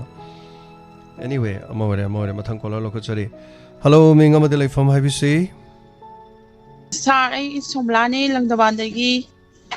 ꯁꯥꯔꯕꯨ ꯑꯍꯥꯟꯕꯃꯛꯇꯗ ꯏꯀꯣꯛꯅꯣꯅ ꯏꯀꯥꯏ ꯈꯨꯝꯅꯕ ꯎꯠꯆꯔꯤ ꯋꯥꯍꯣꯡ ꯔꯦꯗꯤꯑꯣ ꯇꯥꯕꯤꯔꯤꯕ ꯌꯦꯡꯕꯤꯔꯤꯕ ꯈꯨꯗꯤꯡꯃꯛꯁꯨ ꯏꯀꯥꯏ ꯈꯨꯝꯅꯖꯔꯤ ꯍꯟꯗꯛꯇꯤ ꯀꯩꯅꯣ ꯇꯧꯕꯗꯒꯤ ꯁꯥꯔꯒꯤꯁꯨ ꯄ꯭ꯔꯣꯒꯥꯝꯁꯦ ꯌꯥꯎꯗ꯭ꯔꯦ ꯑꯗꯣ ꯃꯔꯛ ꯃꯔꯛꯇꯗꯤ ꯑꯁꯨꯝ ꯑꯉꯥꯡꯈꯩꯒꯤ ꯀꯝꯄꯨꯇꯔꯗ ꯆꯠꯂꯒ ꯗꯥꯎꯟꯂꯣꯗ ꯇꯧꯁꯜꯂꯒꯕꯨꯗꯤ ꯇꯥꯕ ꯑꯗꯩ ꯉꯔꯥꯡꯁꯤ ꯌꯥꯎꯒꯦꯅ ꯐꯣꯟ ꯇꯧꯕꯗꯤ ꯁꯨꯡꯐꯪ ꯐꯪꯗꯦ ꯑꯗꯣ ꯉꯁꯤ ꯇꯧꯔꯛꯏꯅꯤ ꯁꯥꯔ ꯕꯟꯒꯤ ꯆꯩꯊꯦꯡꯅ ꯑꯅꯥ ꯑꯌꯦꯛꯁꯤꯡꯗꯁꯨ ꯌꯥꯝꯅ ꯑꯄꯟꯕ ꯄꯤ ꯑꯗꯒꯤ ꯁꯝꯃꯔ ꯇꯧꯖꯔꯤꯕꯁꯤꯡꯗꯁꯨ ꯅꯣꯡꯃꯒꯤ ꯂꯤꯁꯤꯡ 30-40 ꯂꯥꯛꯆꯒꯗꯧꯁꯨ ꯑꯃꯠꯇ ꯂꯥꯛꯑꯝꯃꯔꯣꯏ ꯄꯠꯂꯝꯃꯅꯤ ꯄꯣꯠ ꯆꯩꯁꯨ ꯂꯣꯏꯅ ꯍꯥꯏꯖꯒꯦ ꯑꯗꯒꯤ ꯑꯉꯥꯡ ꯇꯣꯉꯥꯎꯕꯤꯗ ꯑꯉꯥꯡ ꯂꯩꯈꯤꯗꯕꯗꯣ ꯃꯃꯥ ꯑꯃ ꯑꯣꯏꯗ꯭ꯔꯒꯁꯨ ꯌꯥꯝꯅ ꯃꯆꯥ ꯅꯨꯡꯁꯤꯕꯒꯤ ꯏꯆꯥ ꯅꯨꯡꯁꯤꯕꯗꯤ ꯌꯥꯝ ꯐꯥꯎꯖꯩ ꯁꯥꯔ ꯊꯃꯣꯏ ꯁꯣꯛꯅ ꯃꯤꯇꯩ ꯄꯤꯁꯨ ꯇꯥꯈꯤ ꯅꯨꯡꯉꯥꯏꯖꯗꯦ ꯑꯗꯣ ꯑꯊꯨꯕ ꯃꯇꯝꯗ ꯌꯥꯅꯕ ꯃꯤꯍꯥꯠꯄꯁꯨ ꯄꯨꯊꯣꯛꯄꯤꯗꯅ ꯂꯣꯏꯁꯤꯟꯕꯤꯔꯗꯤ ꯌꯥꯝ ꯅꯨꯡꯉꯥꯏꯖꯅꯤ ꯁꯥꯔ ꯃꯃꯥꯗꯣ ꯌꯦꯡꯕ ꯉꯝꯗ꯭ꯔꯦ ꯑꯋꯥꯕꯗꯣ ꯑꯗꯒꯤ ꯁꯥꯔ ꯄ꯭ꯔꯣꯒꯥꯝ ꯂꯣꯏ ꯇꯥꯔꯤꯀꯣ ꯁꯥꯔ ꯍꯣꯏ ꯅꯨꯡꯉꯥꯏꯖꯩ ꯔꯣꯝ ꯇꯥꯕꯤꯔꯤꯅ ꯍꯥꯏꯕꯤꯔꯛꯄꯁꯦ ꯁꯤꯃꯨꯛ ꯅꯨꯡꯉꯥꯏꯕ ꯂꯩꯇ꯭ꯔꯦ ꯔꯣꯝ ꯇꯥꯕꯤꯕ ꯊꯦꯡꯛ ꯌꯨ ꯑꯗꯨꯒ ꯁꯔꯨꯛ ꯌꯥꯕꯤꯔꯛꯄ ꯑꯁꯤꯒꯤꯗꯃꯛꯇꯁꯨ ꯊꯥꯒꯠꯆꯔꯤ ꯉꯁꯤꯗꯤ ꯄꯨꯛꯅꯤꯡꯒꯤ ꯋꯥꯔꯣꯜ ꯊꯧꯔꯝ ꯑꯁꯤꯗ ꯑꯩꯈꯣꯏꯅ ꯇꯣꯄꯤꯛ ꯊꯝꯖꯗꯦ ꯇꯣꯄꯤꯛ ꯊꯝꯗꯅ ꯉꯁꯤꯒꯤꯗꯤ ꯇꯧꯖꯔꯤꯕꯅꯤ ꯇꯣꯄꯤꯛ ꯅꯨꯡꯇꯤꯒꯤ ꯊꯝꯃꯗꯤ ꯃꯥꯏꯕꯦꯜꯁꯤꯡ ꯇꯣꯄꯤꯛ ꯂꯣꯏꯅ ꯊꯝꯈ꯭ꯔꯦꯅ ꯑꯃꯨꯛ ꯍꯥꯏꯇꯥꯔꯦ ꯑꯗꯨꯒꯤ ꯈꯨꯗꯣꯡꯆꯥꯗꯕꯁꯨ ꯂꯩꯕꯅꯤꯅ ꯑꯗꯨꯕꯨ ꯉꯔꯥꯡ ꯑꯃꯗꯤ ꯅꯍꯥꯟ ꯑꯩꯈꯣꯏꯅ ꯊꯝꯖꯈꯤꯕ ꯇꯣꯄꯤꯛꯁꯤꯡꯗꯨꯗ ꯐꯪꯍꯧꯗꯕ ꯋꯥꯗꯤ ꯋꯥꯐꯝ ꯈꯔꯗꯤ ꯊꯝꯕꯤꯅꯤꯡꯕ ꯑꯗꯨꯒ ꯀꯣꯜ ꯐꯪꯍꯧꯗꯕꯁꯤꯡ ꯂꯩꯕꯁꯤꯡ ꯑꯗꯨꯁꯨ ꯉꯁꯤ ꯑꯗꯨꯝ ꯐꯣꯡꯗꯣꯛꯄꯤꯕꯒꯤ ꯇꯥꯟꯖꯥꯗꯣ ꯑꯗꯨꯝ ꯄꯤꯖꯔꯤ ꯁꯔꯨꯛ ꯌꯥꯕꯤꯌꯨ ꯃꯊꯪꯒꯤ ꯀꯣꯂꯔꯗ ꯈꯨꯗꯣꯡꯆꯥꯕꯗꯨ ꯄꯤꯖꯔꯤ ꯑꯣꯖꯥꯏꯃꯟꯗ ꯀꯨꯃꯥꯔꯁꯤ ꯑꯩꯈꯣꯏꯒꯤꯗꯤ ꯌꯣꯡꯆꯥꯛ ꯃꯇꯝꯅꯤꯅ ꯌꯣꯡꯆꯥꯛ ꯑꯇꯦꯛꯄꯗꯨ ꯆꯕꯨꯟ ꯑꯃ ꯄꯤꯔꯦ ꯍꯧꯖꯤꯛ ꯌꯣꯡꯆꯥꯛꯁꯦ ꯂꯣꯔꯦꯀꯣ ꯑꯗꯣ ꯑꯩꯈꯣꯏ ꯑꯣꯖꯥꯗ ꯄꯤꯔꯤꯕ ꯌꯣꯡꯆꯥꯛꯁꯤꯗꯤ ꯑꯔꯣꯕ ꯌꯣꯡꯆꯥꯛ ꯅꯠꯇꯦ ꯇꯒꯠ ꯇꯦꯛꯄ ꯌꯣꯡꯆꯥꯛꯅꯤ ꯍꯥꯏꯇꯥꯔꯦꯅꯦ ꯃꯊꯪꯒꯤ ꯀꯣꯂꯔꯗ ꯈꯨꯗꯣꯡꯆꯥꯕ ꯄꯤꯖꯔꯤ ꯁꯔꯨꯛ ꯌꯥꯕꯤꯌꯨ ꯀꯥꯞꯄꯤ ꯑꯩꯈꯣꯏ ꯁ꯭ꯋꯥꯏꯗꯁꯨ ꯍꯧꯖꯤꯛ ꯌꯥꯝꯅ ꯆꯤꯐ ꯃꯤꯅꯤꯁꯇꯔ ꯂꯥꯛꯄꯗꯣ ꯑꯗꯨꯗꯩꯗꯨꯗ ꯑꯩꯈꯣꯏꯒꯤ ꯀꯔꯤ ꯍꯥꯏꯇꯥꯔꯦ ꯌꯥꯅꯤꯡꯗꯕ ꯀꯥꯡꯕꯨ ꯍꯥꯏꯇꯥꯔꯦ ꯌꯥꯅꯤꯡꯕ ꯀꯥꯡꯕꯨ ꯑꯃꯁꯨ ꯂꯩ ꯑꯉꯛꯄꯅꯤ ꯑꯗꯨꯝ ꯌꯥꯅꯤꯡꯕꯁꯨ ꯌꯥꯅꯤꯡꯗꯕꯁꯨ ꯃꯤꯑꯣꯏꯕꯁꯦ ꯑꯗꯨꯝ ꯂꯣꯏ ꯂꯩ ꯄꯣꯖꯤꯇꯤꯚ ꯅꯦꯒꯦꯇꯤꯚ ꯍꯥꯏꯒꯗ꯭ꯔꯥ ꯅꯦꯒꯦꯇꯤꯚ ꯄꯣꯖꯤꯇꯤꯚ ꯍꯥꯏꯒꯗ꯭ꯔꯥ ꯌꯥꯅꯤꯡꯕ ꯌꯥꯅꯤꯡꯗꯕ ꯃꯦꯔꯤꯠ ꯗꯤꯃꯦꯔꯤꯠ ꯂꯩꯕꯒꯨꯝ ꯍꯜꯂꯣ ꯍꯜꯂꯣ ꯃꯤꯡꯒ ꯂꯩꯐꯝꯒ ꯍꯥꯏꯕꯤꯌꯨ ꯑꯣ ꯁꯥꯔ ꯑꯩ ꯆꯟꯗ꯭ꯔꯈꯣꯡꯗꯒꯤ ꯖꯤꯅꯥ ꯁꯥꯗꯣꯛꯐꯝ ꯖꯤꯅꯥ ꯑꯣ ꯉꯁꯤꯅ ꯀꯣꯜ ꯑꯍꯥꯟꯕ ꯇꯧꯖꯔꯛꯄꯅꯦ ꯁꯥꯔ ꯑꯩ ꯀꯩꯅꯣꯝꯇ ꯍꯥꯏꯖꯅꯤꯡꯗꯅ ꯇꯧꯔꯛꯄꯅꯦ ꯇꯥꯛꯄꯤꯌꯨ ꯍꯧꯖꯤꯛ ꯏꯔꯥꯡ ꯌꯥꯝ ꯀꯜꯂꯦꯅ ꯇꯥꯏ ꯈꯣꯡꯖꯣꯝ ꯃꯥꯏꯀꯩꯔꯣꯝꯗꯁꯨ ꯁꯥꯔ ꯀꯌꯥꯝ ꯀꯥꯞꯄꯤ ꯍꯧꯖꯤꯛꯁꯨ ꯑꯩ ꯏꯁꯥꯕꯨꯗꯤ ꯆꯟꯗ꯭ꯔꯈꯣꯡꯗꯩ ꯑꯣꯏꯔꯁꯨ ꯑꯩ ꯊꯧꯕꯥꯜꯗ ꯂꯩꯌꯦꯕꯀꯣ ꯑꯣ ꯊꯧꯕꯥꯜꯁꯤꯗꯁꯨ ꯈꯔ ꯃꯈꯣꯟ ꯈꯔ ꯇꯥꯔꯝꯃꯦ ꯑꯗꯣ ꯇꯣꯛꯈ꯭ꯔꯦ ꯑꯗꯣ ꯁꯥꯔ ꯍꯣꯏꯔꯣꯝꯗ ꯑꯁꯣꯛ ꯑꯄꯟ ꯌꯥꯎꯋꯦꯅ ꯍꯥꯏꯐꯦꯠꯁꯨ ꯇꯥꯏ ꯃꯤ 4-5 ꯄꯨꯈꯠꯈ꯭ꯔꯦ ꯉꯁꯥꯏ ꯀꯣꯂꯔ ꯑꯃꯅ ꯍꯥꯏꯕꯤꯔꯛꯄꯗ ꯂꯝꯗꯤꯡ ꯂꯣꯝꯒꯤ ꯏꯆꯦ ꯑꯃꯅ ꯐꯣꯟ ꯇꯧꯕꯤꯔꯛꯑꯝꯕꯗ ꯍꯦꯂꯤꯀꯣꯞꯇꯔꯗ ꯂꯥꯛꯑꯝꯃꯦ ꯊꯥꯗꯔꯝꯃꯦ ꯀꯥꯏꯅ ꯍꯥꯏꯕ ꯍꯥꯏꯐꯦꯠ ꯑꯃ ꯑꯩꯅ ꯈꯪꯖꯍꯧꯋꯦ ꯑꯗꯣ ꯑꯩꯒꯤ ꯋꯥꯈꯜꯗ ꯁꯤꯑꯦꯝꯗꯣ ꯃꯈꯥꯗ ꯂꯥꯛꯑꯦꯅ ꯈꯟꯕꯅꯦ ꯑꯗꯨꯕꯨ ꯍꯦꯂꯤꯀꯣꯞꯇꯔꯗ ꯂꯥꯛꯏꯔ ꯁꯥꯔꯅ ꯑꯗꯨꯁꯨ ꯍꯥꯏꯐꯦꯠꯇꯪꯁꯨ ꯏꯆꯦꯅ ꯍꯥꯏꯔꯤꯗꯣ ꯆꯥꯂꯥꯅ ꯈꯪꯅꯤꯡꯗꯅ ꯇꯧꯔꯤ ꯁꯦꯀꯨꯔꯤꯇꯤ ꯔꯤꯖꯟ ꯍꯥꯏꯇꯥꯔꯦ ꯂꯥꯛꯄꯗꯤ ꯑꯗꯨꯝ ꯁꯤꯗ ꯂꯥꯛꯈꯤꯕꯅꯤꯅ ꯑꯩꯈꯣꯏ ꯁꯤꯗ ꯆꯪꯉꯒ ꯑꯗꯨ ꯑꯁꯥꯝ ꯔꯥꯏꯐꯜꯗ ꯂꯩꯔ ꯃꯇꯨꯡꯗ ꯀꯩꯅꯣ ꯇꯧꯈꯤꯕꯖꯥꯠꯅꯤꯗ ꯑꯃꯨꯛ ꯄꯨꯈꯤꯕꯖꯥꯠꯅꯤ ꯑꯃꯨꯛ ꯄꯨꯈꯤꯕ ꯑꯃꯨꯛ ꯃꯥꯏ ꯊꯕꯛ ꯍꯥꯏꯗꯨꯅꯤꯅꯦꯀꯣ ꯌꯥꯝ ꯅꯨꯡꯉꯥꯏꯖꯗꯦ ꯁꯥꯔ ꯏꯔꯥꯡꯁꯤꯗ ꯑꯁꯣꯛ ꯑꯄꯟ ꯊꯣꯛꯄ ꯑꯉꯥꯡꯈꯩꯗꯨꯁꯨ ꯍꯣꯏ ꯏꯆꯝ ꯆꯝ ꯑꯗꯨꯁꯨ ꯍꯥꯏꯅꯤꯡꯗꯅ ꯁꯨꯝ ꯇꯧꯖꯔꯛꯄꯅꯤꯗ ꯁꯥꯔ ꯊꯥꯒꯠꯆꯔꯤ ꯌꯥꯝ ꯅꯨꯡꯉꯥꯏꯖꯩ ꯖꯤꯅꯥ ꯑꯩꯈꯣꯏꯒꯤ संगाबा है तारे वीडियो संगाबदु खरना पाम्बा खरना पामदबा खरना हाइरिना होजिक इरांगनी खर लेरगा तौबा याय सिनी खरना मो अफबनी चौखटपनी डेवलपमेंट दबु करी एयतपनो हाइबनी मदुदी मसाना दुम को मियोय बसदी करी हाइनी इलेक्शन कारिबा मिदुगिसो लैनी कादबदुगिसो दुम लैनी नत्रा अतुनी तौरी मयाम से माइ माइ लमलमगी थोलो यानिंगदबा मयाम सो दुम थोलोकपनीदा अदबु दुम हौखिनी लोइखिनी अदु कापी होजिकसु हुजी वारी सानी मनुंग से कापी अखोई सिगी स्टेशन मपादसु तुंग अनि हुम दुम कापसलकपनी दुम एनीवे हेलो मिंगा लाइफोंगा हाइबियो हेलो तरा मुक्चरी उर्मिला इरेंगबम तापियो करी वाफम थमिनिंगी करी हाइबिनिंगी सर हजिक तौनरीब इरांग अदगी रेली चपै कई मैम हम थोइब मैम जे सा नुंगाइबदि अमत याउद्रे अदगी रेली चलिबा अखोइगी मैरा पाइबी अदगी लिसिन नाउ युत मैम अमा याउरबि जिमफमदा कईगुम्बि अमताजु फोंथोकजगे अदगिदि अखोइगी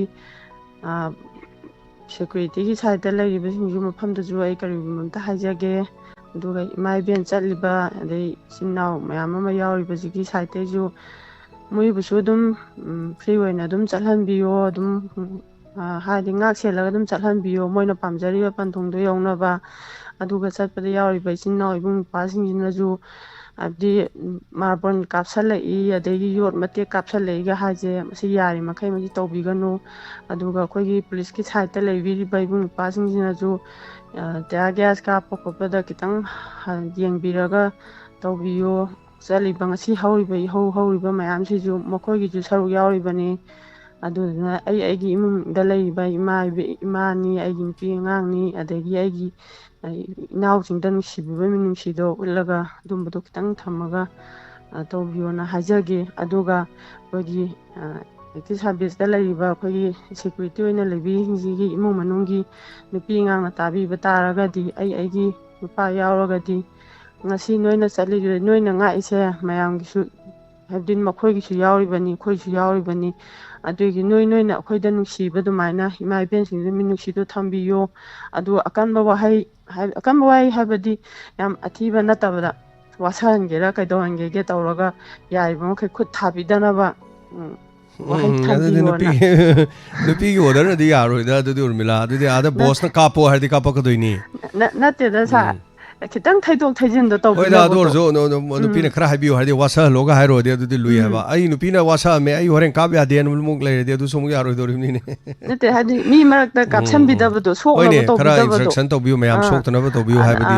adu to biyo sa yam nungai te haba phar kandaga ka mananganda kaubi bagato hoine adumai to binu habadi ya adu yam nungai jade ba sa moi ju saru yaoine ba ado khoi somdai chatpa kangu da ju sa kai haini yam sauba hemambadagi I khenkalakpa ha mayam ama su yaubani na adumbudo tawba su kapa su yaurungani amana su lalamgani amana su sumangani ado yaurini nung paira seliba nung pairi du su dum tharibani pendrabani na ko pendra be hemalakpa dai ne sa tawriba mayam jingje adu masi yaringe kharaga hanto hanjin tawbiyo ana haijage aduga sa khoigi Facebook ta thengnabani khoigi ronglawbigi angang leigidaba masinawgi do khoi mai sara kanda Facebook ta mai sabagi ullebo sa du do yagadi magi maming matha de mai leigidaba tari angang dugi chahi matang ga thara kanda kitang mong tana sabiyo khoju pamje na hajage to bai safety to howdre ko mai maming do kayam puningi waro je taragadi taram dong bande urmila hoi tabiragadi pame na sum hajage to basa hoi urmila thaga chare dong mot phongdok pirakpa nonga jare lan se gi chaitheng thengnari ba mayam iho hori ba mayam hai tare si matang tak pirakpa thank you burari maitei club hai ba che jebolota khoigi delhi gi asai mateng pangya soi bagin harakpado burari maitei club thaga chari se mayam adum topic ta su si banna lair bada dum chaitheng pi si matang dum topic adum thambi bi kasu kai de security ke kain ba thong ko musida dum hai bi kasu kai de ngarang hai ho do basing le ho do basing ado koina mu ꯃꯗꯨꯒꯤ ꯈꯨꯗꯣꯡꯆꯥꯕꯗꯨꯅꯤ ꯑꯩꯈꯣꯏꯅ ꯑꯃꯨꯛ ꯄꯤꯖꯔꯛꯏꯕ ꯊꯝꯖꯔꯛꯏꯕꯁꯤꯡ ꯍꯧꯖꯤꯛꯁꯨ ꯀꯥꯞꯂꯤ ꯂꯦꯞꯄ ꯂꯩꯇꯦ ꯑꯗꯨꯝ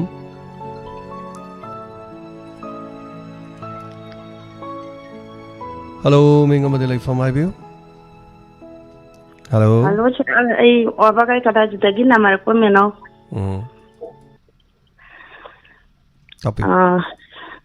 ꯍꯧꯖꯤꯛ ꯍꯧꯖꯤꯛ ꯊꯣꯛꯏꯕ ꯑꯩꯈꯣꯏꯒꯤ ꯂꯥꯟꯁꯤꯒꯤ ꯃꯔꯝ ꯑꯣꯏꯅ ꯀꯩꯅꯣꯁꯦ ꯑꯩꯈꯣꯏꯒꯤ ꯊꯣꯛꯏꯕ ꯊꯧꯗꯣꯛꯁꯤꯗ ꯄꯦꯟꯗꯗꯅ ꯑꯩꯈꯣꯏꯅ ꯁꯔꯀꯥꯔꯗ ꯁꯤ ꯇꯧꯕꯤꯌꯨ ꯈꯣꯠꯄꯤꯌꯨꯗꯅ ꯑꯩꯈꯣꯏꯅ ꯈꯣꯡꯖꯪ ꯀꯌꯥ ꯑꯃ ꯆꯪꯁꯤꯟꯗꯨꯅ ꯇꯧꯔꯤ ꯁꯤꯗꯩꯁꯤꯗ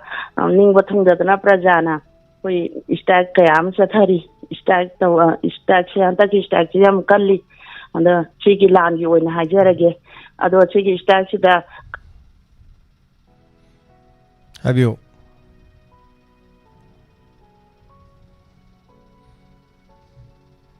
ꯍꯜꯂꯣ ꯃꯦꯗꯥꯝ ꯃꯦꯅꯥꯎ ꯇꯥꯕꯤꯔꯤꯕ꯭ꯔꯥ ꯍꯜꯂꯣ ꯑꯣ ꯇꯠꯂꯨꯔꯦ ꯍꯥꯏꯕꯤꯌꯨ ꯍꯥꯏꯕꯤꯌꯨ ꯃꯈꯥ ꯍꯥꯏꯕꯤꯌꯨ ꯑꯩꯈꯣꯏꯒꯤ ꯍꯧꯖꯤꯛ ꯍꯧꯖꯤꯛ ꯊꯣꯛꯏꯕ ꯀꯩꯅꯣꯒꯤ ꯂꯥꯟꯁꯤꯒꯤ ꯌꯥꯝꯅ ꯂꯨꯔꯕ ꯇꯥꯟꯐꯝꯁꯤꯗ ꯍꯧꯖꯤꯛ ꯌꯥꯝ ꯋꯥꯔꯦ ꯑꯩꯈꯣꯏꯒꯤ ꯄ꯭ꯔꯖꯥꯁꯤꯡꯁꯦ ꯑꯗꯨꯅ ꯑꯩꯈꯣꯏꯅ ꯍꯧꯖꯤꯛ ꯊꯣꯛꯍꯟꯅꯤꯡꯉꯕ ꯊꯧꯗꯣꯛ ꯃꯌꯥꯝ ꯑꯃ ꯑꯩꯈꯣꯏꯒꯤ ꯊꯛꯇ ꯇꯥꯗꯨꯅ ꯂꯩꯕꯁꯦ ꯑꯩꯈꯣꯏꯅ ꯊꯣꯛꯇꯅꯕꯒꯤꯗꯃꯛꯇ ꯑꯩꯈꯣꯏ ꯁꯔꯀꯥꯔꯗ ꯈꯣꯡꯖꯪ ꯀꯌꯥ ꯑꯃ ꯆꯪꯁꯤꯜꯂꯤ ꯑꯗꯣ ꯈꯣꯡꯖꯪꯁꯦ ꯑꯩꯈꯣꯏꯒꯤ ꯕꯟ ꯅꯠꯇ꯭ꯔꯒꯗꯤ ꯍꯥꯏꯕ ꯃꯌꯥꯝꯁꯨ ꯃꯥꯏ ꯋꯥꯈꯜꯂꯣꯟ ꯐꯣꯡꯗꯣꯛꯅꯔꯤꯕꯅꯤ ꯑꯗꯨꯕꯨ ꯍꯥꯟꯅꯗꯒꯤ ꯃꯃꯥꯡꯗꯒꯤ ꯂꯥꯟ ꯇꯧꯗ꯭ꯔꯤꯉꯩꯒꯤ ꯃꯃꯥꯡꯗꯒꯤ ꯑꯩꯈꯣꯏꯒꯤ ꯁꯨꯃꯥꯏꯅ ꯕꯟ ꯏꯁꯇ꯭ꯔꯥꯏꯛ ꯀꯌꯥ ꯇꯧꯔꯛꯄꯁꯦ ꯑꯩꯈꯣꯏ ꯂꯝꯕꯤ ꯊꯣꯡꯒꯤ ꯑꯣꯏꯔꯣ ꯑꯃꯒꯤꯕꯨ ꯑꯣꯏꯔꯣ ꯇꯧꯕꯁꯤꯗ ꯑꯩꯈꯣꯏꯅ ꯏꯁꯇ꯭ꯔꯥꯏꯛ ꯇꯧꯔꯅꯤ ꯈꯣꯡꯖꯪ ꯆꯪꯁꯤꯜꯂꯅꯤ ꯍꯥꯏꯕ ꯃꯇꯝꯗ ꯁꯔꯀꯥꯔꯅ ꯑꯗꯨꯒꯤ ꯈꯣꯡꯊꯥꯡꯗꯣ ꯍꯟꯗꯣꯛꯄꯤꯌꯣ ꯑꯩꯈꯣꯏ ꯇꯧꯖꯔꯒꯦꯗ ꯍꯥꯏꯔꯛꯄꯅꯦꯕ ꯑꯗꯨ ꯑꯩꯈꯣꯏꯅ ꯍꯥꯟꯅ ꯏꯁꯇ꯭ꯔꯥꯏꯛ ꯇꯧꯔꯅꯤ ꯍꯥꯏꯗ꯭ꯔꯤꯉꯩ ꯀꯩꯅꯣꯁꯦ ꯋꯥꯀꯠꯇꯨ ꯇꯧꯔꯤꯉꯩ ꯃꯅꯨꯡꯁꯤꯗ ꯄꯤꯕ ꯌꯥꯏꯅ ꯁꯤꯒꯤ ꯃꯇꯥꯡꯁꯤꯗ ꯄꯤꯕ ꯌꯥꯏꯅ ꯑꯩꯈꯣꯏꯅ ꯁꯤꯁꯦ ꯑꯃ ꯇꯧꯕ ꯌꯥꯏꯅ ꯍꯥꯏꯕꯗꯨ प्रꯖꯥꯒꯤꯗꯃꯛ ꯇꯧꯕ ꯌꯥꯏꯅ ꯍꯥꯏꯕꯗꯣ ꯍꯥꯟꯅ ꯍꯦꯛꯇ ꯇꯧꯕꯤꯗꯦꯕ ꯏꯁꯇ꯭ꯔꯥꯏꯛ ꯇꯧꯔꯅꯤ ꯍꯥꯏꯕꯒꯤꯗ ꯍꯣꯏ ꯌꯥꯅꯔꯦ ꯄꯥꯈꯠꯄ ꯁꯤꯒꯨꯝꯕ ꯃꯌꯥꯝ ꯂꯩꯈ꯭ꯔꯕꯅꯤ ꯑꯗꯨꯒ ꯍꯧꯖꯤꯛꯀꯤ ꯑꯣꯏꯅꯗꯤ ꯃꯅꯤꯄꯨꯔꯒꯤ ꯌꯥꯝꯅ ꯂꯨꯔꯕ ꯑꯩꯈꯣꯏ ꯂꯥꯟꯐꯝꯒꯤ ꯂꯥꯟ ꯑꯣꯏꯔꯤꯕꯅꯤꯅ ꯃꯁꯤꯗꯩꯗ ꯊꯣꯛꯍꯟꯅꯤꯡꯗꯕ ꯃꯌꯥꯝ ꯑꯃ ꯁꯨꯝ ꯑꯩꯈꯣꯏꯒꯤ ꯇꯧꯔꯣꯏꯗꯕ ꯃꯤꯁꯤꯡ ꯀꯩ ꯍꯥꯏꯅꯤ ꯋꯥꯔꯛꯄ ꯉꯝꯗ꯭ꯔꯕ ꯃꯤꯑꯣꯏꯁꯤꯡꯅ ꯁꯨꯝ ꯇꯧꯁꯜꯂꯛꯄꯁꯤꯗ ꯑꯩꯈꯣꯏꯒꯤ ꯃꯤꯆꯝꯁꯦ ꯑꯗꯨꯛꯀꯤ ꯃꯇꯤꯛꯁꯦ ꯄꯣꯊꯥꯐꯝ ꯈꯪꯗꯕ ꯀꯗꯥꯏꯗ ꯂꯩꯔꯒ ꯀꯗꯥꯏꯗ ꯀꯩꯅꯣ ꯇꯧꯒꯅꯤ ꯈꯣꯠꯀꯅꯤ ꯍꯥꯏꯕꯒꯤ ꯂꯥꯡꯇꯛꯅꯕ ꯃꯌꯥꯝ ꯑꯃ ꯄꯣꯛꯍꯜꯂꯦ ꯑꯗꯨ ꯄꯣꯛꯄꯗ ꯅꯠꯇꯅ ꯁꯤꯕ ꯈꯣꯠꯄ ꯃꯌꯥꯝ ꯌꯥꯎꯔꯛꯄ ꯁꯤꯗꯩꯁꯤꯗ ꯑꯩꯈꯣꯏꯁꯨ ꯄꯦꯟꯗꯕꯩ ꯈꯣꯡꯖꯪ ꯆꯪꯁꯤꯜꯂꯦ ꯑꯗꯨꯒ ꯕꯟꯅꯗꯤ ꯀꯌꯥꯃꯨꯛ ꯀꯥꯏꯍꯟꯒꯦꯗ ꯀꯥꯏꯍꯜꯂꯤꯅꯤ ꯀꯥꯏꯍꯟꯕꯗꯣ ꯁꯧꯒꯠꯂꯤꯕꯗ ꯁꯥꯎꯅꯖꯕ ꯅꯠꯇꯦ ꯃꯁꯤ ꯃꯔꯝ ꯆꯥꯅ ꯇꯧꯔꯛꯄ ꯕꯟꯅꯤ ꯑꯗꯨꯕꯨ ꯃꯁꯤ ꯁꯔꯀꯥꯔꯅ ꯌꯦꯡꯕꯤꯗꯨꯅ ꯑꯁꯨꯛ ꯋꯥꯔꯕ ꯃꯤꯌꯥꯝꯒꯤ ꯈꯨꯜꯂꯥꯎꯈꯨꯝ ꯃꯌꯥꯝꯁꯦ ꯌꯦꯡꯗꯨꯅ ꯁꯨꯝ ꯂꯩꯕꯤꯕꯁꯦ ꯑꯩꯈꯣꯏꯒꯤ ꯄꯦꯟꯗꯕ ꯑꯗꯣ ꯑꯩꯈꯣꯏꯗ ꯑꯣꯏꯔꯦ ꯁꯥꯔ ꯑꯗꯣ ꯑꯃꯥꯡꯕꯗꯤ ꯃꯥꯡꯉꯦ ꯀꯔꯤꯗ ꯍꯥꯏꯔꯨꯔꯅꯤ ꯄ꯭ꯔꯃꯥꯟ ꯇꯧꯕꯗ ꯂꯩꯇ꯭ꯔꯦ ꯁꯤꯗꯪ ꯍꯥꯏꯖꯔꯒ ꯁꯥꯔ ꯂꯣꯏꯁꯤꯟꯖꯔꯒꯦ ꯊꯥꯒꯠꯆꯔꯤ ꯊꯦꯡꯛ ꯌꯨ ꯁꯣ ꯃꯆ ꯇꯧꯔꯝ ꯁꯔꯨꯛ ꯌꯥꯕꯤꯔꯛꯄ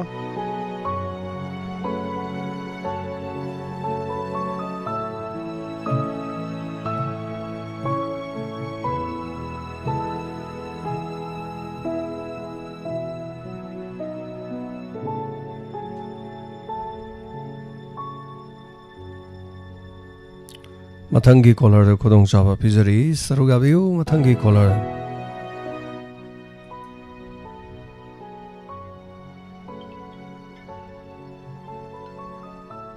ꯍꯜꯂꯣ ꯃꯤꯡ ꯑꯃꯗꯤ ꯂꯩꯐꯝ ꯇꯥꯛꯄꯤꯌꯨ ꯈꯨꯝꯕꯤꯗ꯭ꯔꯦ ꯃꯤꯡ ꯑꯃꯗꯤ ꯂꯩꯐꯝ ꯍꯥꯏꯕꯤꯌꯨ ꯈꯨꯝꯗ꯭ꯔꯦ ꯊꯒꯦꯒꯗꯤ ꯂꯩꯔꯦ ꯃꯤꯡ ꯍꯥꯏꯕꯤꯒꯗꯕ ꯀꯣꯜ ꯍꯦꯛ ꯐꯪꯕꯒ ꯀꯣ ꯃꯤꯡ ꯑꯃꯗꯤ ꯂꯩꯐꯝ ꯇꯥꯛꯄꯤꯕꯁꯤꯅ ꯊꯣꯏꯕꯅꯤ ꯍꯜꯂꯣ ꯃꯤꯡ ꯍꯥꯏꯕꯤꯌꯨ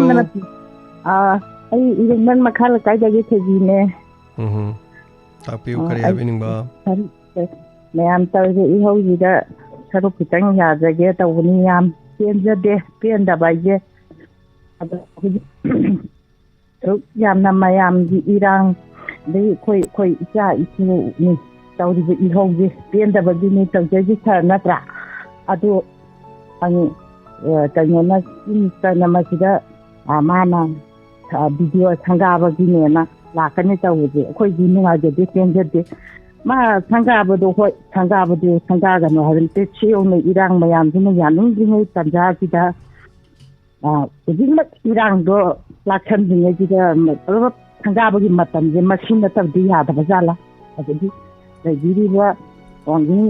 ꯇꯦꯟꯊꯥꯒꯤꯁꯨ ꯍꯧꯖꯤꯛ ꯚꯤꯗꯤꯑꯣꯁꯤꯕꯨ ꯍꯧꯖꯤꯛꯃꯛ ꯃꯣꯏꯅ ꯄꯨꯈꯤꯗꯧꯕ꯭ꯔꯥ ꯂꯦꯡꯗꯅ ꯂꯩꯔꯒ ꯃꯇꯝ ꯈꯔ ꯌꯩꯊꯣꯛꯑꯒ ꯁꯪꯒꯥꯕꯁꯦ ꯀꯌꯥꯃꯨꯛ ꯌꯥꯝꯅ ꯀꯥꯏꯕꯖꯥꯠꯅꯣ ꯑꯗꯨꯅ ꯍꯧꯖꯤꯛ ꯑꯁꯣꯛ ꯑꯄꯟ ꯌꯥꯎꯅꯔꯕꯅꯤꯅ ꯑꯗꯒꯤ ꯌꯦꯡꯉꯣ ꯕꯖꯥꯔꯁꯤꯗ ꯃꯌꯥꯝꯁꯦ ꯑꯋꯥ ꯆꯩꯊꯦꯡꯁꯦ ꯂꯩꯇꯕꯒꯤ ꯑꯗꯒꯤ ꯑꯌꯨꯛꯀꯤ ꯅꯨꯡꯗꯥꯡꯒꯤ ꯆꯥꯅꯕ ꯊꯛꯅꯕ ꯄꯨꯅꯕꯁꯤ ꯀꯌꯥ ꯑꯃ ꯕꯟꯅ ꯃꯌꯥꯝꯁꯤ ꯁꯤ ꯈꯪꯅꯔꯤꯕꯅꯦꯕ ꯃꯩꯆꯥꯛꯀꯤ ꯏꯆꯥꯁꯤꯡꯗꯨꯒꯤ ꯇꯧꯔꯤꯕ ꯃꯌꯥꯝꯁꯤꯒꯤꯅꯦꯕ ꯑꯗꯨ ꯈꯤꯇꯪ ꯌꯦꯡꯕꯤꯕꯅꯗꯤ ꯐꯩꯌꯦꯅ ꯈꯜꯂꯤ ꯑꯗꯨꯕꯨ ꯈꯪꯗꯦ ꯄ꯭ꯔꯖꯥꯗ ꯁꯤꯡꯅꯕ ꯊꯣꯛꯏ ꯃꯥꯒꯤ ꯃꯆꯥ ꯃꯅꯥꯎ ꯊꯣꯛꯇꯦ ꯑꯗꯒꯤ ꯏꯆꯥ ꯏꯁꯨ ꯊꯣꯛꯇꯦ ꯍꯥꯏꯕꯒꯤ ꯃꯑꯣꯡꯗ ꯇꯧꯔꯦ ꯌꯥꯝꯅ ꯄꯦꯟꯗꯦ ꯑꯩꯈꯣꯏꯁꯨ ꯀꯔꯤꯕꯨ ꯍꯥꯏꯗꯧꯅꯣ ꯈꯪꯗꯦ ꯌꯥꯝ ꯄꯦꯟꯖꯗꯗꯅ ꯊꯥꯒꯠꯆꯔꯤ ꯍꯧꯖꯤꯛꯃꯛ ꯑꯗꯨꯝ ꯃꯁꯥꯃꯛ ꯍꯦꯂꯤꯀꯣꯞꯇꯔꯗ ꯂꯥꯛꯈ꯭ꯔꯦ ꯑꯗꯨꯝ ꯊꯧꯔꯝ ꯄꯥꯡꯊꯣꯛꯏ ꯊꯧꯔꯝꯗꯤ ꯁꯪꯒꯥꯕꯅꯤ ꯍꯥꯏꯕ ꯇꯥꯔꯦ ꯚꯤꯗꯤꯑꯣ ꯁꯪꯒꯥꯕꯒꯤ ꯊꯧꯔꯝꯗꯤ ꯑꯗꯨꯝ ꯄꯥꯡꯊꯣꯛꯈ꯭ꯔꯦ ꯃꯌꯥꯝꯅ ꯌꯥꯗ꯭ꯔꯒꯁꯨ ꯑꯗꯨꯝ ꯂꯦꯞꯈꯤꯕ ꯃꯇꯝ ꯑꯃ ꯑꯣꯏꯕꯅꯤꯅ ꯑꯗꯨꯝ ꯄꯥꯡꯊꯣꯛꯈ꯭ꯔꯦꯀꯣ ꯑꯃꯕꯨ ꯑꯣꯏꯔꯦ ꯃꯤꯌꯥꯝꯅ ꯈꯔꯅ ꯄꯥꯝꯗꯦ ꯑꯗꯣ ꯂꯣꯏꯅ ꯄꯥꯝꯗꯕ꯭ꯔꯥ ꯍꯥꯏꯕꯗꯤ ꯑꯃꯨꯛ ꯌꯥꯅꯤꯡꯉꯤ ꯍꯥꯏꯕꯁꯨ ꯑꯃꯨꯛ ꯌꯥꯎꯔꯤ ꯃꯤꯌꯥꯝꯅ ꯍꯥꯏꯔꯤꯁꯦꯀꯣ ꯑꯗꯣ ꯃꯌꯥꯝꯅꯁꯨ ꯍꯥꯏꯔꯤ ꯍꯧꯖꯤꯛꯃꯛ ꯅꯠꯇ꯭ꯔꯗꯤ ꯌꯥꯗ꯭ꯔꯕ꯭ꯔꯥ ꯈꯔ ꯂꯩꯔꯒ ꯇꯧꯕ ꯌꯥꯗ꯭ꯔꯥ ꯍꯥꯏꯕꯀꯣ ꯏꯔꯥꯡꯁꯤꯗ ꯈꯔ ꯃꯥꯏ ꯑꯣꯟꯁꯤꯜꯍꯟꯅꯤꯡꯕ ꯍꯥꯏꯕ ꯇꯥꯏ ꯃꯌꯥꯝꯅ ꯑꯗꯨꯃꯥꯏꯅꯁꯨ ꯑꯗꯨꯝ ꯐꯥꯎꯅꯔꯤ ꯊꯥꯒꯠꯆꯔꯤ ꯊꯧꯔꯝꯗ ꯁꯔꯨꯛ ꯌꯥꯕꯤꯔꯛꯄ ꯊꯪꯒꯤ ꯀꯣꯂꯔꯗ ꯈꯨꯗꯣꯡꯆꯥꯕ ꯑꯃ ꯄꯤꯖꯔꯤ ꯅꯍꯥꯟꯒꯩꯗꯤ ꯑꯩꯈꯣꯏ ꯁ꯭ꯋꯥꯏ ꯀꯥꯞꯇꯕꯅꯤ ꯌꯥꯎꯗꯕꯅꯤ ꯁꯥꯟꯇꯤ ꯑꯣꯏꯅ ꯂꯩꯕꯅꯤ ꯑꯗꯨꯅ ꯁꯥꯟꯇꯤꯁꯤ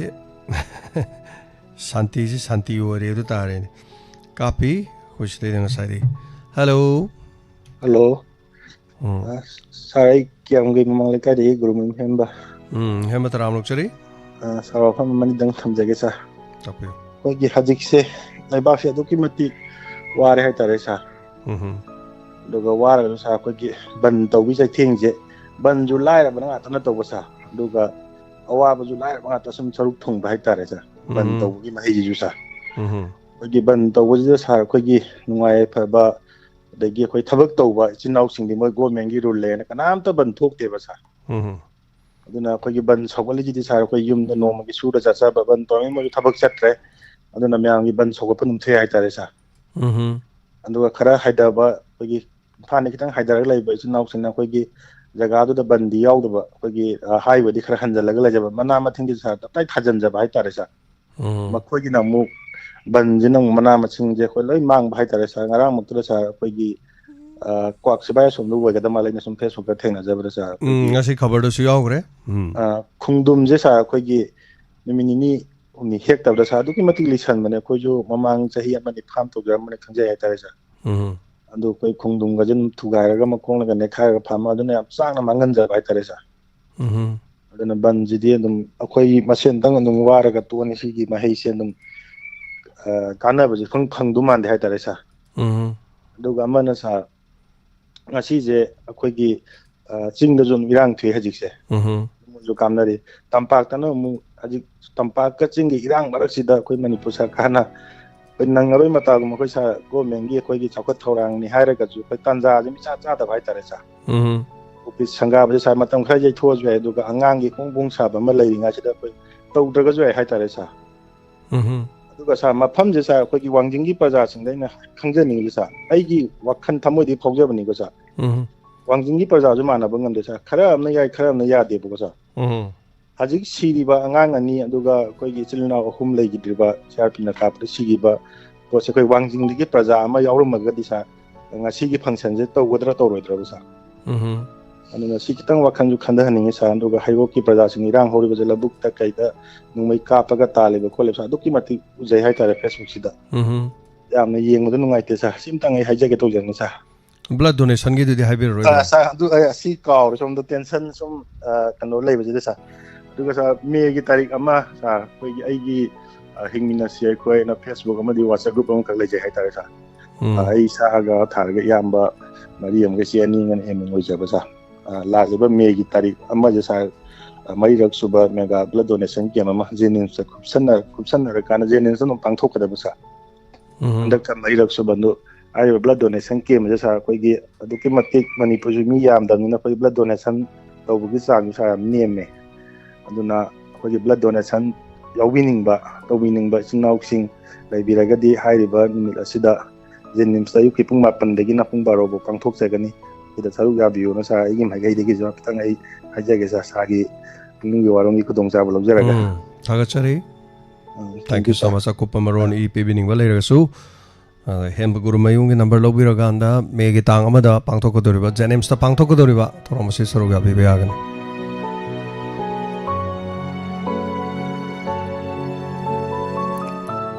ꯁꯤꯅ ꯍꯧꯖꯤꯛ ꯉꯥꯏꯍꯥꯛꯀꯤ ꯃꯃꯥꯡꯗ ꯑꯩꯈꯣꯏꯒꯤ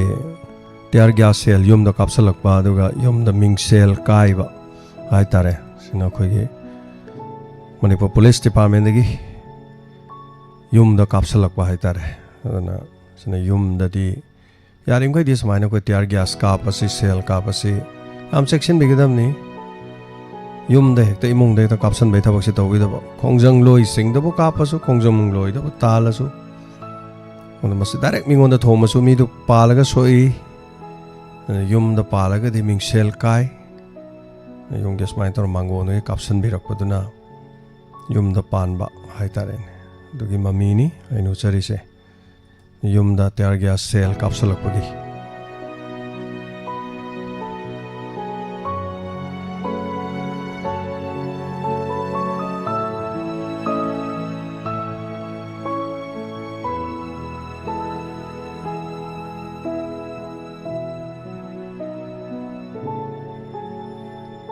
ꯀꯣꯜ ꯇꯧꯕꯤꯌꯨ ꯊꯧꯔꯝ ꯑꯁꯤꯗ ꯁꯔꯨꯛ ꯌꯥꯕꯤꯌꯨ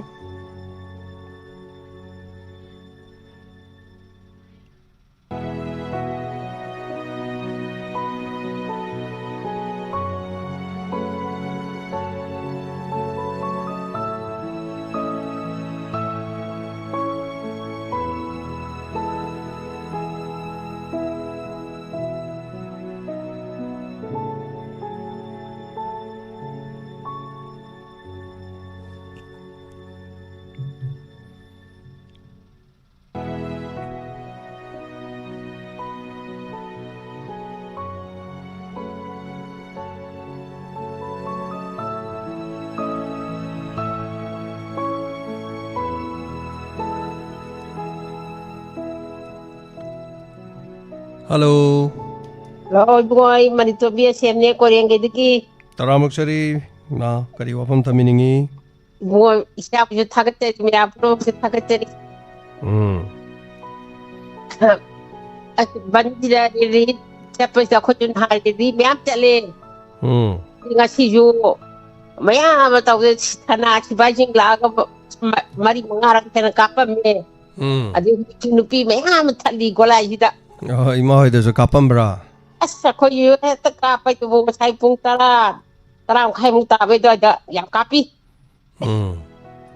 Then hari li di am chale ba de mo ga pa ga msa ga yaw no hai da pa ga di yaw de bin pi ga chale. Du lo ka de het no pa ba sa ji na mu ma bia khoi du ka ba pa ji mai bu tha ba ne te ba du chu mai la bo khom ba ga tàu đây làm tàu đi ra khang để cái tàu đi nó tàu chỉ bộ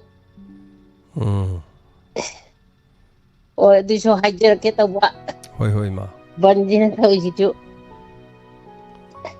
adubu bansi mafam ko di makta dum irang si kharga lai rei ma ko koi sida sunga sade gi am kan kapi hojik su ma gai wari sanane nge the thought ana ma hai gre Wangjing da kapi ta ye cha pi gai Wangjing su kap khongjom da ne hena kap ajani Wangjing da yam kap kre soi da sui ma ko hoi yam kapi kap ajanu yam yo thu gai na bane na tauri ni kap ajanu roi ba madum soi na la ni miyam amadi aduga miyam gi mayuk ta leiba ai ba se miyam na dum ayam na ngami Nepal da hori bi ho miyam gi ho da gi sarkar lengak pa da intari bani miyam ne yana ba chat pasi so dum phai ko da miyam su kai hena kai ba di toroi da bani adu bu chum bagi da mak to budi ka su kai thi ta ga chari ma ko thorom soruga birakwa ngasai ge ne krobet ana mot padu sini kol to biram bang sai sonit rapti da gi ko makoi gi tim jida surjit nawajam suma su yawrame haiba masana badi tokhi bor mal Sigi tim jinani athoi bagi ana bagi da mang teng pang ena hai beri to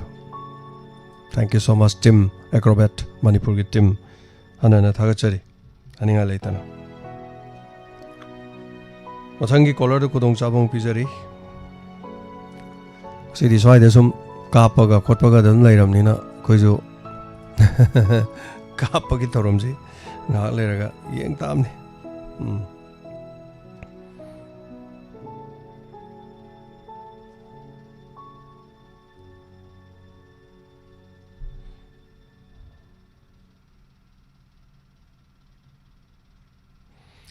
mathangi caller de kudong chaba pijari surugabi yam se yo chakrabra loinba topic thamagana call si phangna de ko topic thamda bajidi call gap layeba topic shunukti gi sum thamasunu ngai tabani na topic ta haiba hijada basingi su duga haiba da nahan okna thamori basing asida haijaning ba duga phangauda basingi kudong chabong pibne haitare thagachari puning gi warol si amaru ba ne koi gi thorom si gi waina puning warol thorom si am maru ba thorom ne maram di masigi thorom si gi ne koi na ngammi ba me am teng pang bu yoiro everything koi na ngammi se si sina ne ba koi na ngamjaris thank you so much me am punma thagachari na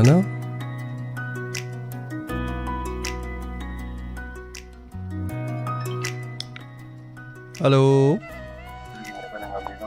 hello hello minglei from have you oh noi ma ko sai man ma ko bi ware da kai bo hai dong khang dre da ban noi bani ni ma hoten phami bro ai se ka ko bi dum pham me ba khu su tur bu ri na ma khu na ma sin dum ho na ba su de ya da mi na pisa se taning bani na adole khul phami bo sati awani bani karai chatu noi ma karai chalu ne ge pisa jo ta pai na dra ba khang de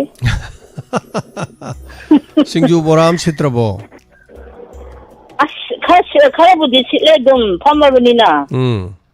isa nupa ni amana gari thori ni amana dukan thambu japani na di ta khadna le ri cheng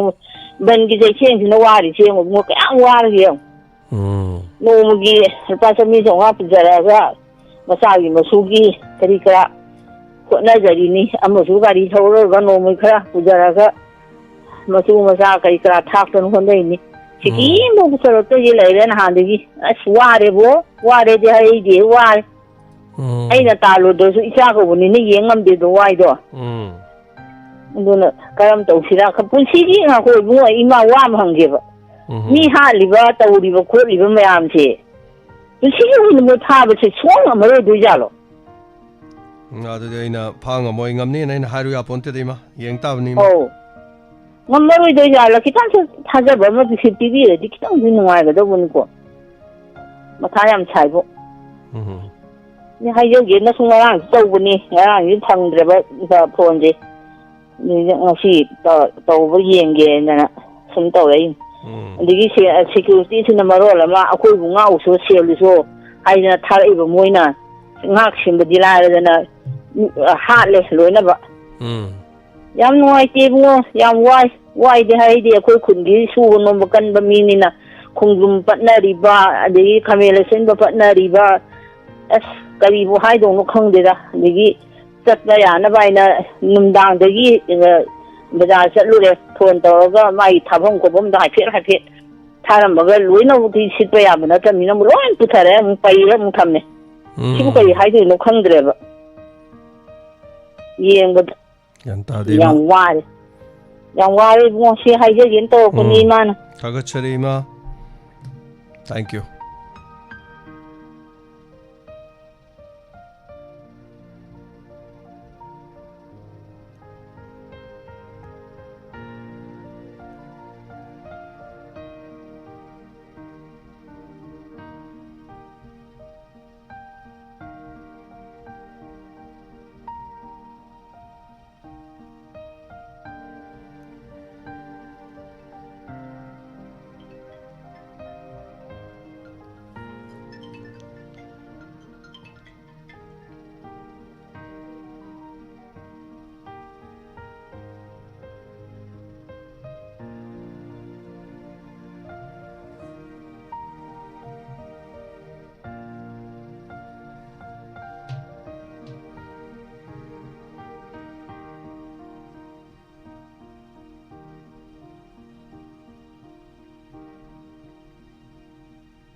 Hello.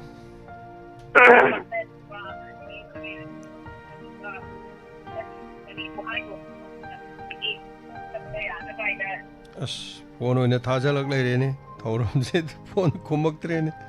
Soy boy ram tare. Agasari.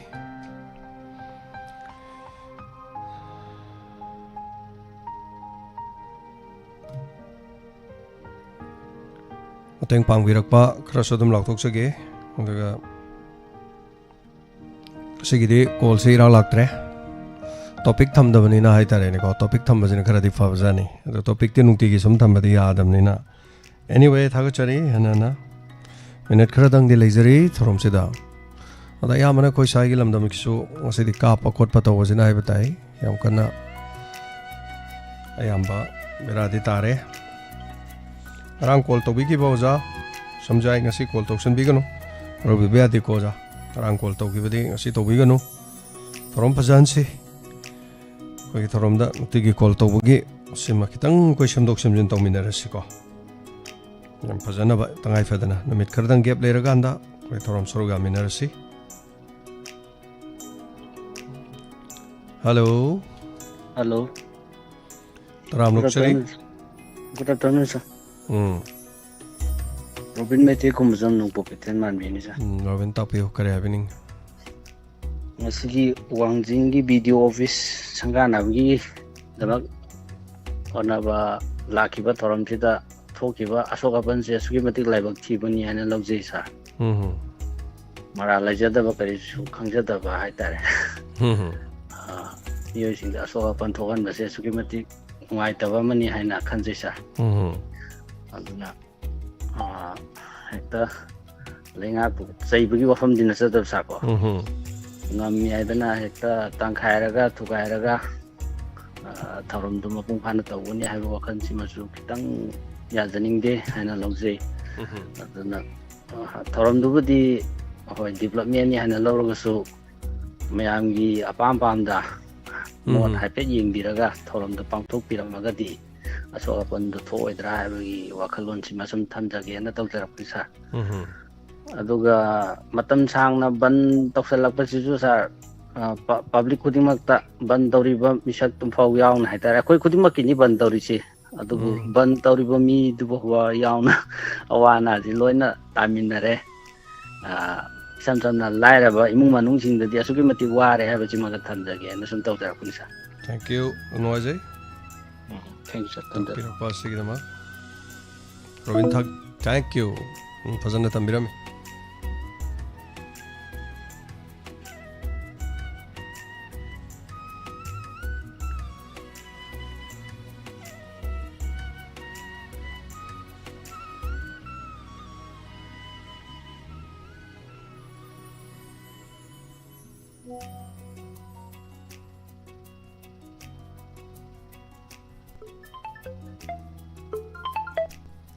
Hello, Mingama Dilek from my view. Hello. Taramoksari. Hello, I want to know Pramodanin Sa. Tapiu. Sa can take a body, we can we hike at the Vunoa, but the Lumba one at the book. My angi lebaki of the Bayada Banisimazu, Banta than a wire than a zoo. For you see, of the Vasiada by Tony and a Kanze Kodis. Dugas Wangingi. Karab New Karana, Sukalaba Bangi, Awara Matam Zida, I am talking at Tauriba Matamazida, Moina Karana, Tangaba Gida, Amada Sapota Ricoligana has a punto posizo, the Hanjanin there. Labaki, a pun bagi, Manada Bade, would lay had them. When I say have that is a man, they have there. Moina them Uture. Awabati, Taribaji Kari Hana Tauzige have a Dokana Kona, Tangaba have a Dudi, Matam Lady, or now Hangarazi, the Moy Pongtokana, Moichagana, the Wangamba, that of Jagiba were ready. Amarom the Supai Adunatana, Bazating Dune, the Pongtokana, Mayam, the Heta, Apanana, Heta never don't know Toby was there. Timadiam Noise, Desa. Koina Kanbadi, my backsigi. Tawriba issuesida mayam punna yawminaraga kari tawsige haibadu khannabane na phayan khalisigi ꯁꯪꯒꯥꯕ ꯍꯥꯏꯕꯗꯨꯗꯤ ꯆꯥꯎꯈꯠ ꯊꯧꯔꯥꯡꯗꯨꯗꯤ ꯑꯩꯈꯣꯏ ꯄ꯭ꯔꯖꯥꯁꯤꯡ ꯂꯩꯇ꯭ꯔꯒꯕꯨ ꯆꯥꯎꯈꯠꯂꯒ ꯀꯩꯅꯣ ꯀꯔꯤ ꯀꯥꯟꯅꯕ ꯐꯪꯒꯗꯣꯏꯅꯣ ꯁꯥꯔ ꯁꯤꯅꯤ ꯑꯩꯈꯣꯏꯅ ꯍꯥꯏꯖꯅꯤꯡꯁꯦ ꯈꯪꯗꯦ ꯁꯥꯔ ꯍꯥꯏꯐꯝ ꯈꯪꯗꯦ ꯑꯩꯈꯣꯏꯁꯨ ꯏꯔꯥꯡꯁꯦ ꯑꯗꯨꯝ ꯌꯥꯎꯖꯔꯤ ꯀꯩꯒꯤꯅꯣ ꯍꯥꯏꯕꯗꯤ ꯂꯩꯕꯥꯛꯀꯤꯅꯤ ꯇꯧꯗ ꯌꯥꯗꯕꯅꯤ나 ꯋꯥꯔꯁꯨ ꯆꯔꯥ ꯍꯦꯜꯂꯁꯨ ꯌꯥꯎꯗꯕ ꯌꯥꯗꯦ ꯄꯣꯠ ꯆꯩ ꯃꯥꯡꯕ ꯈꯣꯠꯄ ꯑꯗꯨꯒꯨꯝꯕꯒꯤ ꯈꯜꯂꯒꯕꯨꯗꯤ ꯕꯟ ꯇꯧꯕꯁꯦ ꯐꯠꯇꯦ ꯑꯗꯨꯕꯨ ꯇꯧꯗꯕꯁꯨ ꯌꯥꯗꯕꯅꯤꯁꯦ ꯇꯧꯗ꯭ꯔꯒꯗꯤ ꯈꯪꯕꯤꯔꯣꯏꯗꯣꯔꯤꯅꯤ ꯑꯋꯥꯕꯁꯦ ꯐꯣꯡꯗꯣꯛꯇ꯭ꯔꯒꯗꯤ ꯇꯨꯃꯤꯟꯅ ꯂꯩꯁꯜꯂꯒꯗꯤ ꯃꯣꯏꯒꯤꯗꯤ ꯑꯄꯦꯟꯕ ꯑꯣꯏꯒꯗꯣꯔꯤꯅꯤ ꯑꯗꯨꯅ ꯑꯩꯈꯣꯏꯁꯨ ꯋꯥꯔꯕꯁꯨ ꯆꯥꯔꯁꯨ ꯆꯥꯗ꯭ꯔꯁꯨ ꯐꯣꯡꯗꯣꯛꯆꯔꯤꯕꯅꯤ ꯁꯥꯔ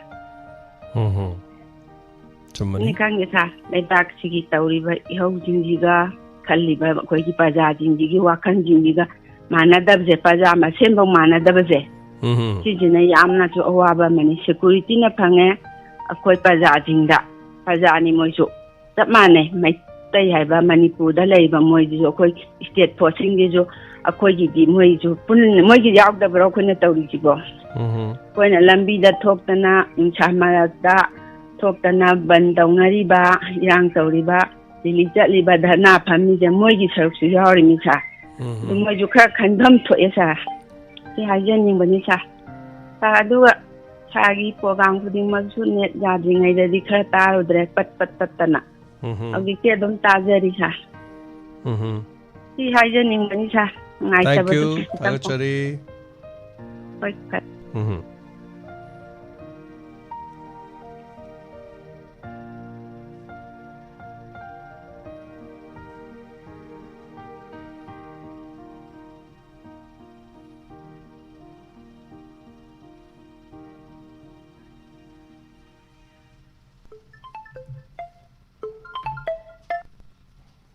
Hello. Hello, sir. Ming Lei from Highview. Isu Lampatagi at Mungini, sir. Talk to you. Kari happening? Manungge Pare, yung the Sumlay with Tabada, Tamunga, Sultavani, Handagi, Katel Topidre. The Tian talk is Hagasayu, Sang Napi, Kara Labor Sally, only Pama upon the Hale. Why, yung Labor Yam Putare.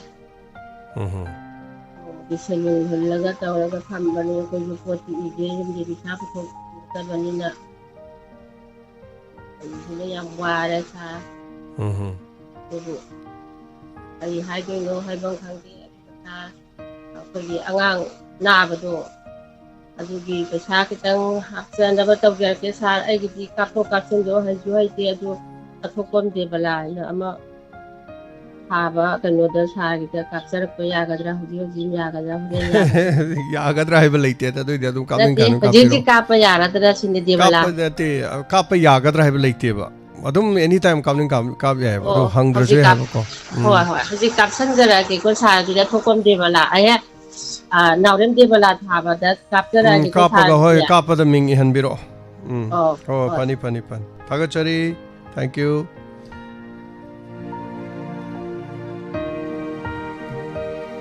Toy bagida mong ating paano na ba ko family may kaya kara hono zari cancer fight to doon lagi ba nung sira ba sa sige tare magi ating kara paano ba hono zay ano na siri ko family members sing da ko ta ba yaw ba member samay to sing da chronic oi ba disease sum la so khajik tang ngam jaba do mateng yam da ba passing gai ha ba leite marai ba le raga magi minungsi me hamna dum le re hena dum ta ba se yawi Bilagi de lupa lising humadra dum taagri sini mayam nuksi bibagi ko khara gida dum kun khakta ba tara khakta ba manga khakta ba yawi madu ai gi cha nuksi bide ai nuksi de habe yade madu kari no hai kan sigi thabak thorom sidadi aina toba dedication makha yam pole samna habde aina kamaina wahong radio da Diamond TV da aina tori ba thabak to dui makha yam pole Diamond TV di am kathok pagi na teba koi thorom yam yaw ba yam khang ba yam to do duna ne ba bilado kaisu koi gi thabak thorom sing da mane aroi bi tha da na hekta mateng pang da na khotra kaisu to bo leite ba mayam na mateng pang ga na mateng pang ne bi wa leite aduna sai ga saktana thorom yaw da na mayam na nuksi ba do aduni da adu ma nuksi ba thorom sei saktra sai thorom ga yaw da e samai to bo duni ne hai da mayam na khang ba do aina hai ba di I mean Meena मसक खंगबा हाइबदो दो हाइबदो hello Oh, ibungo imana tabadi namit khadingi taba nangi sin number sidai namit khadingi taweba tawan so pai parak taba asi khali pai da bana te minga lai phone ga habiu ima sikapsingi ima pura manini ne bungo ima taga chari ima pai da bai ga no phone phang da ba oh adu nate phone di incoming yauge haigumba asigi number siga di mana bro sei khali siga di manate ba manate oh adune asigi hek loi khara matung do ima khara wabani adu di mi yam bagi ko khara wabani mi yam na yam bagi adai du da ima isai am ta hairake nang sandi yagadra hujikti yaro ye ima isai matam nati ye hauge kidi isai khali si nei nangi center la to nate adu ima to pa chenen taramani ha natti nei bu wa hong ye di wa si hoi wa hong da di puning warol tawri ye ima oho adu puning warol da si yagadra ibunga si number si yagadra puning warol ni man hujik to isi mayam tari ye ima na ngangi du mayam loi tari ne oh fani adu di ima fani radio di yamam ni na ko mama muk thabani ma sing auramani anyway thagachari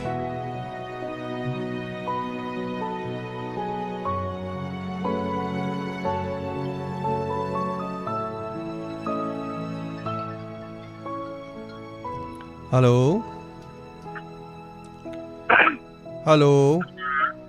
boy wa ning chane ma kari tore kari habining ba ban jina ima oi tham ga le ni go yang wa ri ni ai ki bal la yang ban tore no ngai sung ga la poi lu pani sing trao ngai la poi yok salu re ngai pe ma hajaramani adiga di no nga na ga khu kan di la poi nang le ram te go ma tha sari ne di ado patri ngai du da khara paisa pa be mung du de thinjal lo yadra amam thinjal lo yadra hayeng paisa le ra kan da loge na oh karo to nungsi bidana ne amana terem pan logi yamdre ado yamdre pali sing grang ado de hadan ngre tinasuna mai pem am phare ni ado ne ado nasi wangjingi kano si yamna thongban ngai ta pam pokta ba ma do nomen ni khakta ngai re ko ban nomit kya ni leri jano kuma thoe dun kuni thoy kulum doi tang kun mari boro kenom to budu bo ayeng je icha de la ke icha do gan ma banni pannoi bani na khoi gi budu kesu laike hoy atu mutla roi ba ko icha ni nang chani nya ha ba ko chi thiri ne ba hoi ma kesu kai de ma du kona sanarji adu sida sanaba nu aitre ko thagachari ma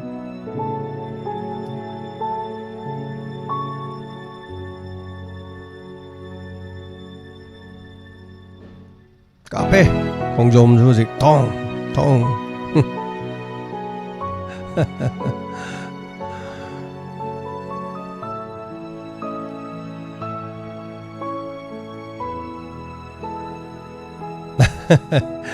oza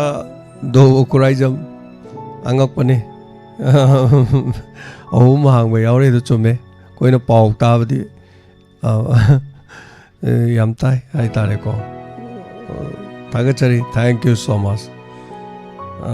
radio no mit bu chang do re do ni radio mayam se do radio lising hang azu radio changwa hang azu radio lama hang azu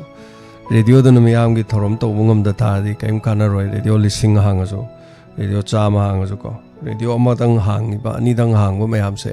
hingwa ngam no hono di am wai radio ma hang matam da khwai maru se radio hang kan da madu di yauri bi staff sing do gi tolop aibam le tolop se kamai pi do noi do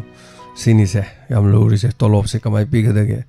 radio se income kamai lahan ga da ge se si khwai di maru se sini adan madu gi we do le ta tar ga di ka dong wani hing ma da dong khara wani hai pai kapi hojik shu koi sida panam kapi Teng pangbirak pa karang asi face to face ki dama Oza Jayanta Kumar Delhi dagi thagachari lupa chom pangbirak pa NJ Memcha pasangwa pangbirak pa thagachari Sobita Naroibam lupa chani pangbirak pa thagachari Nalini Puyam lupa chani pangbirak pa thagachari Nana face to face ki dama pungchen chawrba mioi mari lakbirak pa sina haibatai aduna koi thabak thorom sing koi ngamjari ne hai tai thabak to buje te ya de ba sel change ba aduni nga sai oja do ba so haibiri do am chum gro ba kai change da thorom to di am lai ba thorom do mapung phan bu yam lui ba pung phan bai je adum ya de chini mapung phan ba se koi kudol tamjari je masi adum yam maroi ba ponam ne ba dum se si gaw ge ya de oja ba lak pum tam da khoi ngam ja ba ni bi se koi ka chari se sa mapul ma ga ne masi pi bi se arai ba na te ba se drinking water ko thangna bi sing se pi ri ni legi sai sing hai ba sak sak le na ma chamin ba hai ba si su dum aru ba thabam ne ba no za to ba sungre za to na thambi ba to na hang di am lai chalai ba ne ba am lu ri se school panghang da hang ba medium bok tambi da ba adu de kai do ni dum su am lei ba adu ga m sawi lei ma yaripok top tagi lupa chani athoi bagi damak mateng pangbirak pani thank you so much masigi damak athoi bagi mateng pangbirak pata duga mayang lambam gopal kaksing palising ani ga chama diamond tv da mateng pangbirak pa thank you so much taga chari leki drama machana pa gi damak mateng pangbirak pasigi damak taga chari hani ngani tan atai mateng panggi ba leiro so dum takpiro ko da nang hodo ba so dum yawe lok tok pada nang da ba aduga sel mateng panggi le so horen keno to biro tek to biro horen soidana pesa kapa ga di kapi kari gino hai ba do matu matang su mek seng na tak biro madu tak pirak pati am ngai ni aduna mathangi no mai jingda koina pujar ka do ri se te kana sunate ras nongtombam yam SKTV ki editor puduna laksage mathangi Sunday da aduga Sunday gi sidi koi wahang pahang di tawraroi odaras ki se mai koi kana ba matam da mayam khanayam na khana nei na horase edu mayam na wahang la ga su koi gi live chat to ina la pi ro du live chat ki fajaba wahang oina lokhala se na mana tak pi re maram di call to bu matam da koi call to bili ba ma di call to ro ko si yam gi ba sida koi gi wahang hang ba gi matam aduga ngasi lengsen biri ba ni bu kai khum nazari to matam do yamang bu na to saruk di khara yam na wa le oina haina hona ba to mai to ro se na khon lep na re numa hai tare ko sagachari daga Robita Langpuk Singjamai Robita thank you so much cancer fight tori bangang du gi angam ba mating tapire thank you so much thagachari seidama aninga leitana aduga teng pang bagi lok thok saring da smaina laksalak Robita Langpuk Singjamai Robita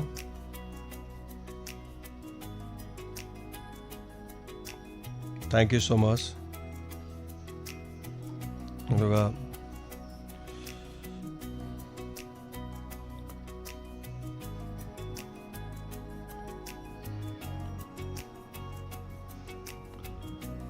nomai the mamta lupa chama okay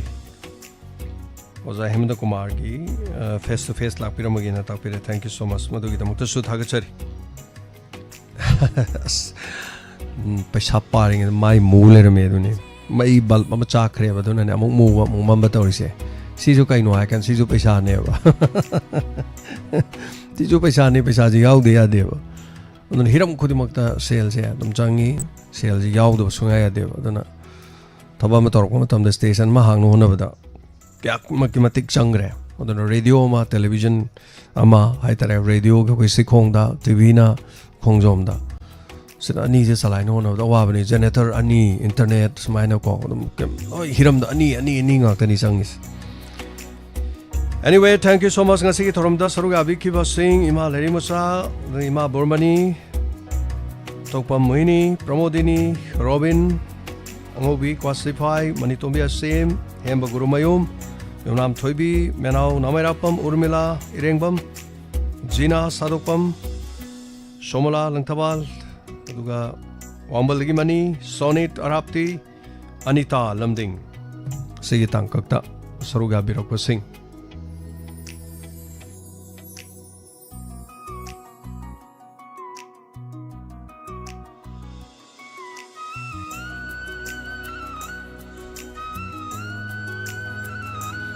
Thank you so much. Tagachari me ampun mga sige thorom da apung pan beri basing.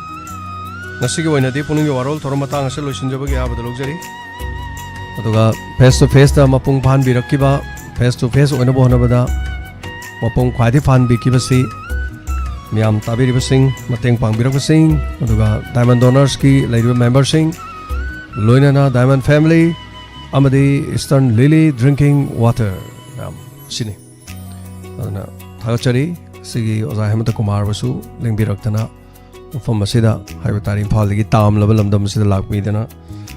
torom mapung phan birangba mathangidi ras nongtongbam nongaijing numit oijagani ras nongtongbam gi masigi khana nainabagi thorom sima haiba tari aduna specially nongaijing numit oina tajare adana meyam punamana mapung phan biu haiba wafam sisu thamjari loina ngasigi damaktadi puningi warol thoromda saruga beri basing losinjabagi ayabadu logjari punamapu kurumjari ngasigi aroiba sarukta postmortem kamdau bage mihat pa kanano haibadu khangminarsi natraga mihat pa leramoidra haibadu khangminars. Thank you.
Governor of Manipur, Block Development Office, Wangjing Tentha, City Block, Phawal, inaugurated by Sri Yunam Khensan Singh, Honorable Chief Minister Manipur, in the presence of Sri Paunam Broden Singh, Honorable MLA, Wangjing Tentha AC, at Wangjing, Phawal District, Manipur,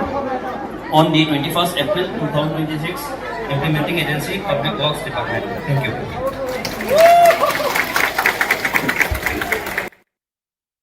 Homeland-dagi hogolaga kubak khuduna kai khumna jariba Honorable Chief Minister Bol Taram nokminasi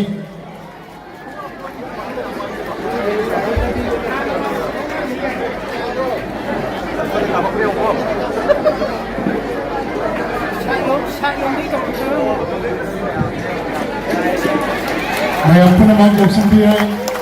ikai khumna jariba Honorable Chief Minister Sri YKM Chansi Mapamas Yoksambirakni Mayang punama ahauba kubam ta khuduna mayang punama taram nokminasi kai khumna jariba Honorable Chief Minister nasige thoramus do lapinu kitama ikoi kwai punamakna taram na ukchari election birakse kai khumna jariba mingoin hangat charabada Sri YKM Chansi Lananai kai khumna jariba Honorable Chief Minister election birakaloina na ngasigi block officer sigi koi maikom hangdok pituna ngasigi block ase hangdok le habidu mia punamakta sinabiragani hauji maikom hangdok puragani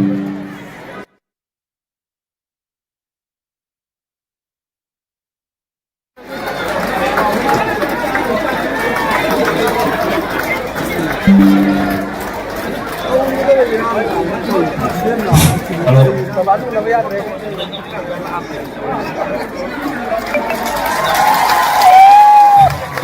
of Manipur Block Development Office,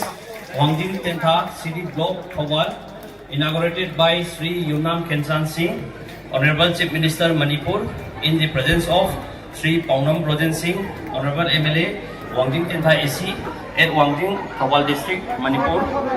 on the 21st April 2026, Implementing Agency, Public Works Department. Thank you. Manipur Imera! Manipur Imera! Thank you, Pramo Putaram Nokchari, Tagachari Maya, Isai Sai Papaganda,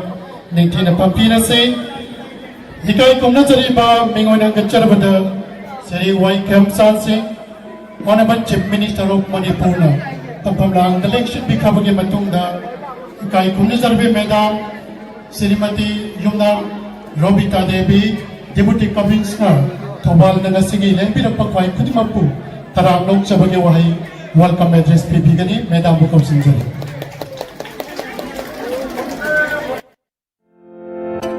Lengsin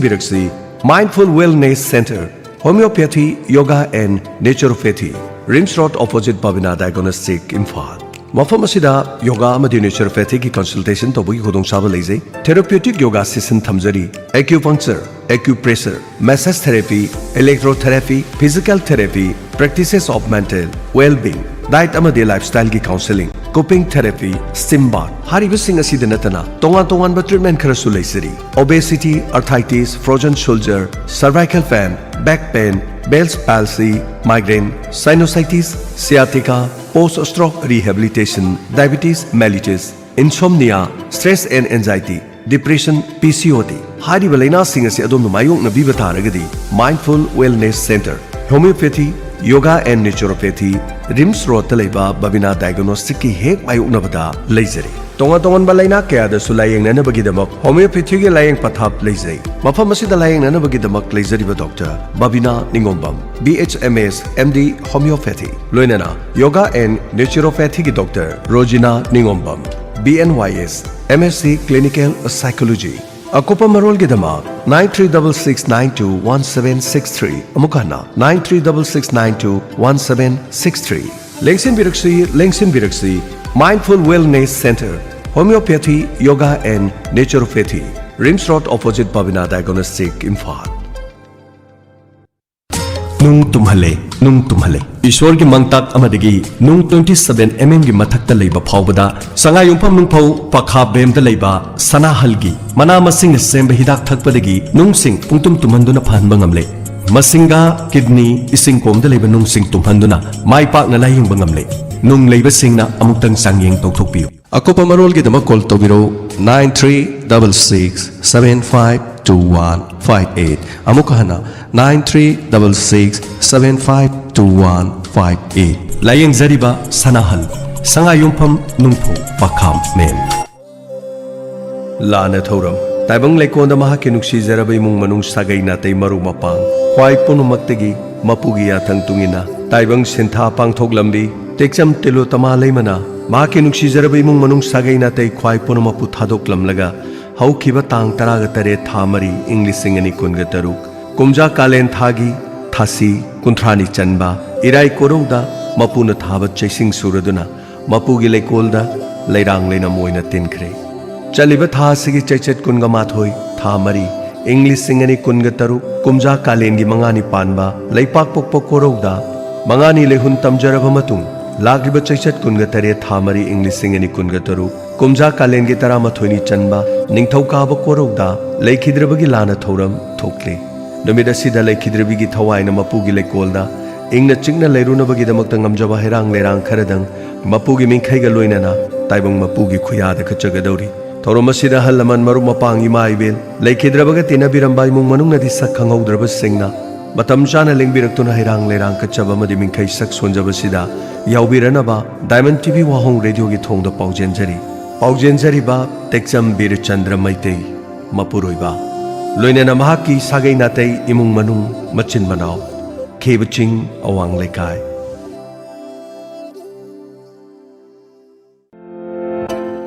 matam kuina nungsang haibadi piles laina asina aduna khudong chadaba kaya mayok naduna leraklaba amadi atopa layeng kaya chathaba matamda phabangamdraba natraga laina asi yengthokpagi khudong chadaba mayok naduna leraba singna madugi damukta wabirurugan sahi taragi matakta experience leraba laina asi yengbuda miyo cha kaya phanba ngamkraba mayang Imphal Bengal dagi Kabirani Phundraimyum Jobeda loinana machanupa Safik Anwar anina punna nupa amadi nupi singi tonga tongana layeng khudong chaba pijari Kabirani Phundraimyum Jobeda gi hidak ase amuktang thakpada nungsang haibadi piles pungpha phanba ngamle laina asina naduna khudong chadaba kayamarum adom mayok nabirabadi ngasi ngasima mayang Imphal Bengal da leriba Phundraimyum Jobeda amadi Safik Anwar ga unabi akupa marol gi dama call tobiyo 9856601688 amadi 940278324 piles naba anaba gi dama Kabirani Phundraimyum Jobeda amadi Safik Anwar mayang Imphal Bengal Hangdokchari Ayush Healing Point Armani Building Pakhang Lapam Pareng Kaksing Khunyai Lekai Mafam asida Ayush ki laying bagi khudong chaba phangbiragani loinana makhal khudimaki therapy tobagi khudong chaba su phangbigani therapy makhal sing adudi homeopathic consultation yoga and naturopathic consultation Ayush medicine acupuncture massage therapy yoga therapy steam bath ultrasound therapy interferential therapy infrared therapy vibromassage back therapy weight loss therapy asina chima makhal kaya gi therapy sing phangbigan loinana liver gi anaba amadi kidney da nung leiba amadi tonsillitis skin gi problem loinana nupi gi anaba sing amadi anxiety stress tumba yada asina chingba sigi lahing gi khudong saba pijari masi khaktana tana allergic oiba gout leiba heart amadi masigi mari leinaba laina sing diabetes amadi haksang gi weight hengatpa tonga tonga laina kaya gi maram dasu tanabibe yagani Ningtokaba numit tagina thangja numit ki ayuk pung 8 dagina pung 2 fauba loinana nomaiji numit ayuk pung 9 dagina nungthil pung 3 faubagi Dr. Unabi bagi khudong saba phangbigan akopa marol gi dama 8413935890 loinana 6009968145 Ayush Healing Point Cure with Care Armani Building Pakhang Lapam Pareng Kaksing Khunyai Lekai Miyam gi mafam da nungairaba paujel amatang Dorendro Memorial Higher Secondary School gi maikedi lakchari matam kaya dagi hairo ki iram da masida class 10 exam pass tawruba mahiroi singna hena phaba quality education piba ngamba higher secondary ama pamduna lakpagi manglan adu ngasidi Dorendro Memorial Higher Secondary School na piba ngamna na bagi damak chaliba chahi English singani kunga taret session asidagi hongna Arts amadi Science ki stream anima Higher Secondary School asida hangdoktuna Class 11 amadi 12 tamgadaba mahiroi singidamak same saduna thamjari matik charaba oja kayana takpi tambiriba awatpa leitraba sit nalaba laboratory masak thokna ningthi zaraba building amadi classroom lamdamasongi mahiroi singidamak same saduna thamjari hairok ki wangmada paisa tingna wana matam mangna chatlubagi mathau tadare hairok lamdam asida adongi damak matik chana school asina adombu khorang ngaizari ngasi mak lakpiduna akupa warol tanabi hangdokchare class 11 amadi 12 arts amadi science stream animaki oina higher secondary gi thakta Dorendro Memorial Higher Secondary School hairok part 2 kondongbam leika akupa marol gi damak school award lakpiduna tanabiu amadi unabiu Eastern Lily Drinking Water gi anauba ezen mangagi mafam miyam da pizari Eastern Lily Drinking Water pambi bisinga pungdong bamgi oina 8131915180 Leiteng Enterprises pungdong bamdagi fangbigani ani shuba ezen na Water Wall Kanchipur Imphal West mobile number 7052560334 ahum shubada khongapat mayai lekai near Primary Health Center Imphal West mobile number 8258932950 Sagolban gi oina Belonas Bank Sagolban Tera Pukrambam Lerak mobile number 7050962775 Manga Subada Khongman Mangjil Zone 1 Imphal East mobile number 70856588732 Panjaribe agent manga asi Lily Drinking Water gi oina inong nong hangdok chaba agent singni mafam singas de gedo madomna Eastern Lily Drinking Water gi damak pau phobiu RR Learning Hub Langatel Laikom Bazar de Ladiba Residential Boarding asigi maikedi gi nungairaba paujel pijari हंदकता हाइदोखिबा JNVST ने लौबा entrance exam दा सुपनतगी अंगांग तरानी थोय exam थाबगी मनुंगदा अंगांग अहुम percentage से यामना वांगना माइ पांगलखरे मरम असिना अदोम अदोंगी इसा सिंगबु नवोदय सैनिक RMS RMC न चिंगबा entrance exam थानिंगबा अमदी अंगांग सिंगबु मरी मखोंग सेंगना सतना ननबगी दमक अदोंगी इसा सिंगबु नसिंग असिमक एडमिशन तौबियो अकंगनब सीट मसिंग खरतमक लौजगनी असोनबा अंगांग सिंगी दमक निंगथीना ताकवी तंबीबा हैरबा ओजा सिंगना तोंगानबे एक्स्ट्रा क्लास तौजरी लम्मसिदे यामना खंग हैरबा ओजा सिंगना लमजिंग लम ताकपीरी 24/7 CCTV कैमरा कुपना मॉनिटर तौदुना हारिबे इंस्टीट्यूट असिना येंगसिनजरी नवोदय सैनिक खक्त नतना अदोम अदोम इसाइसु सिंगना मरी मखोंग सेंगना सतननबगिदमा मफम असिदा बोर्डिंग अमरी डे बोर्डिंग की खुदोंग साबसु पिजरी अकुपा मरोल गिदमा 9625079805 लोइनना 7005518269 हारिबा नंबर असिदा कॉल तौबिदुना अकुपा मरोल खंबियो काउबिरगनु RR Learning Hub Langatel Laikom Bazaar, a residential boarding.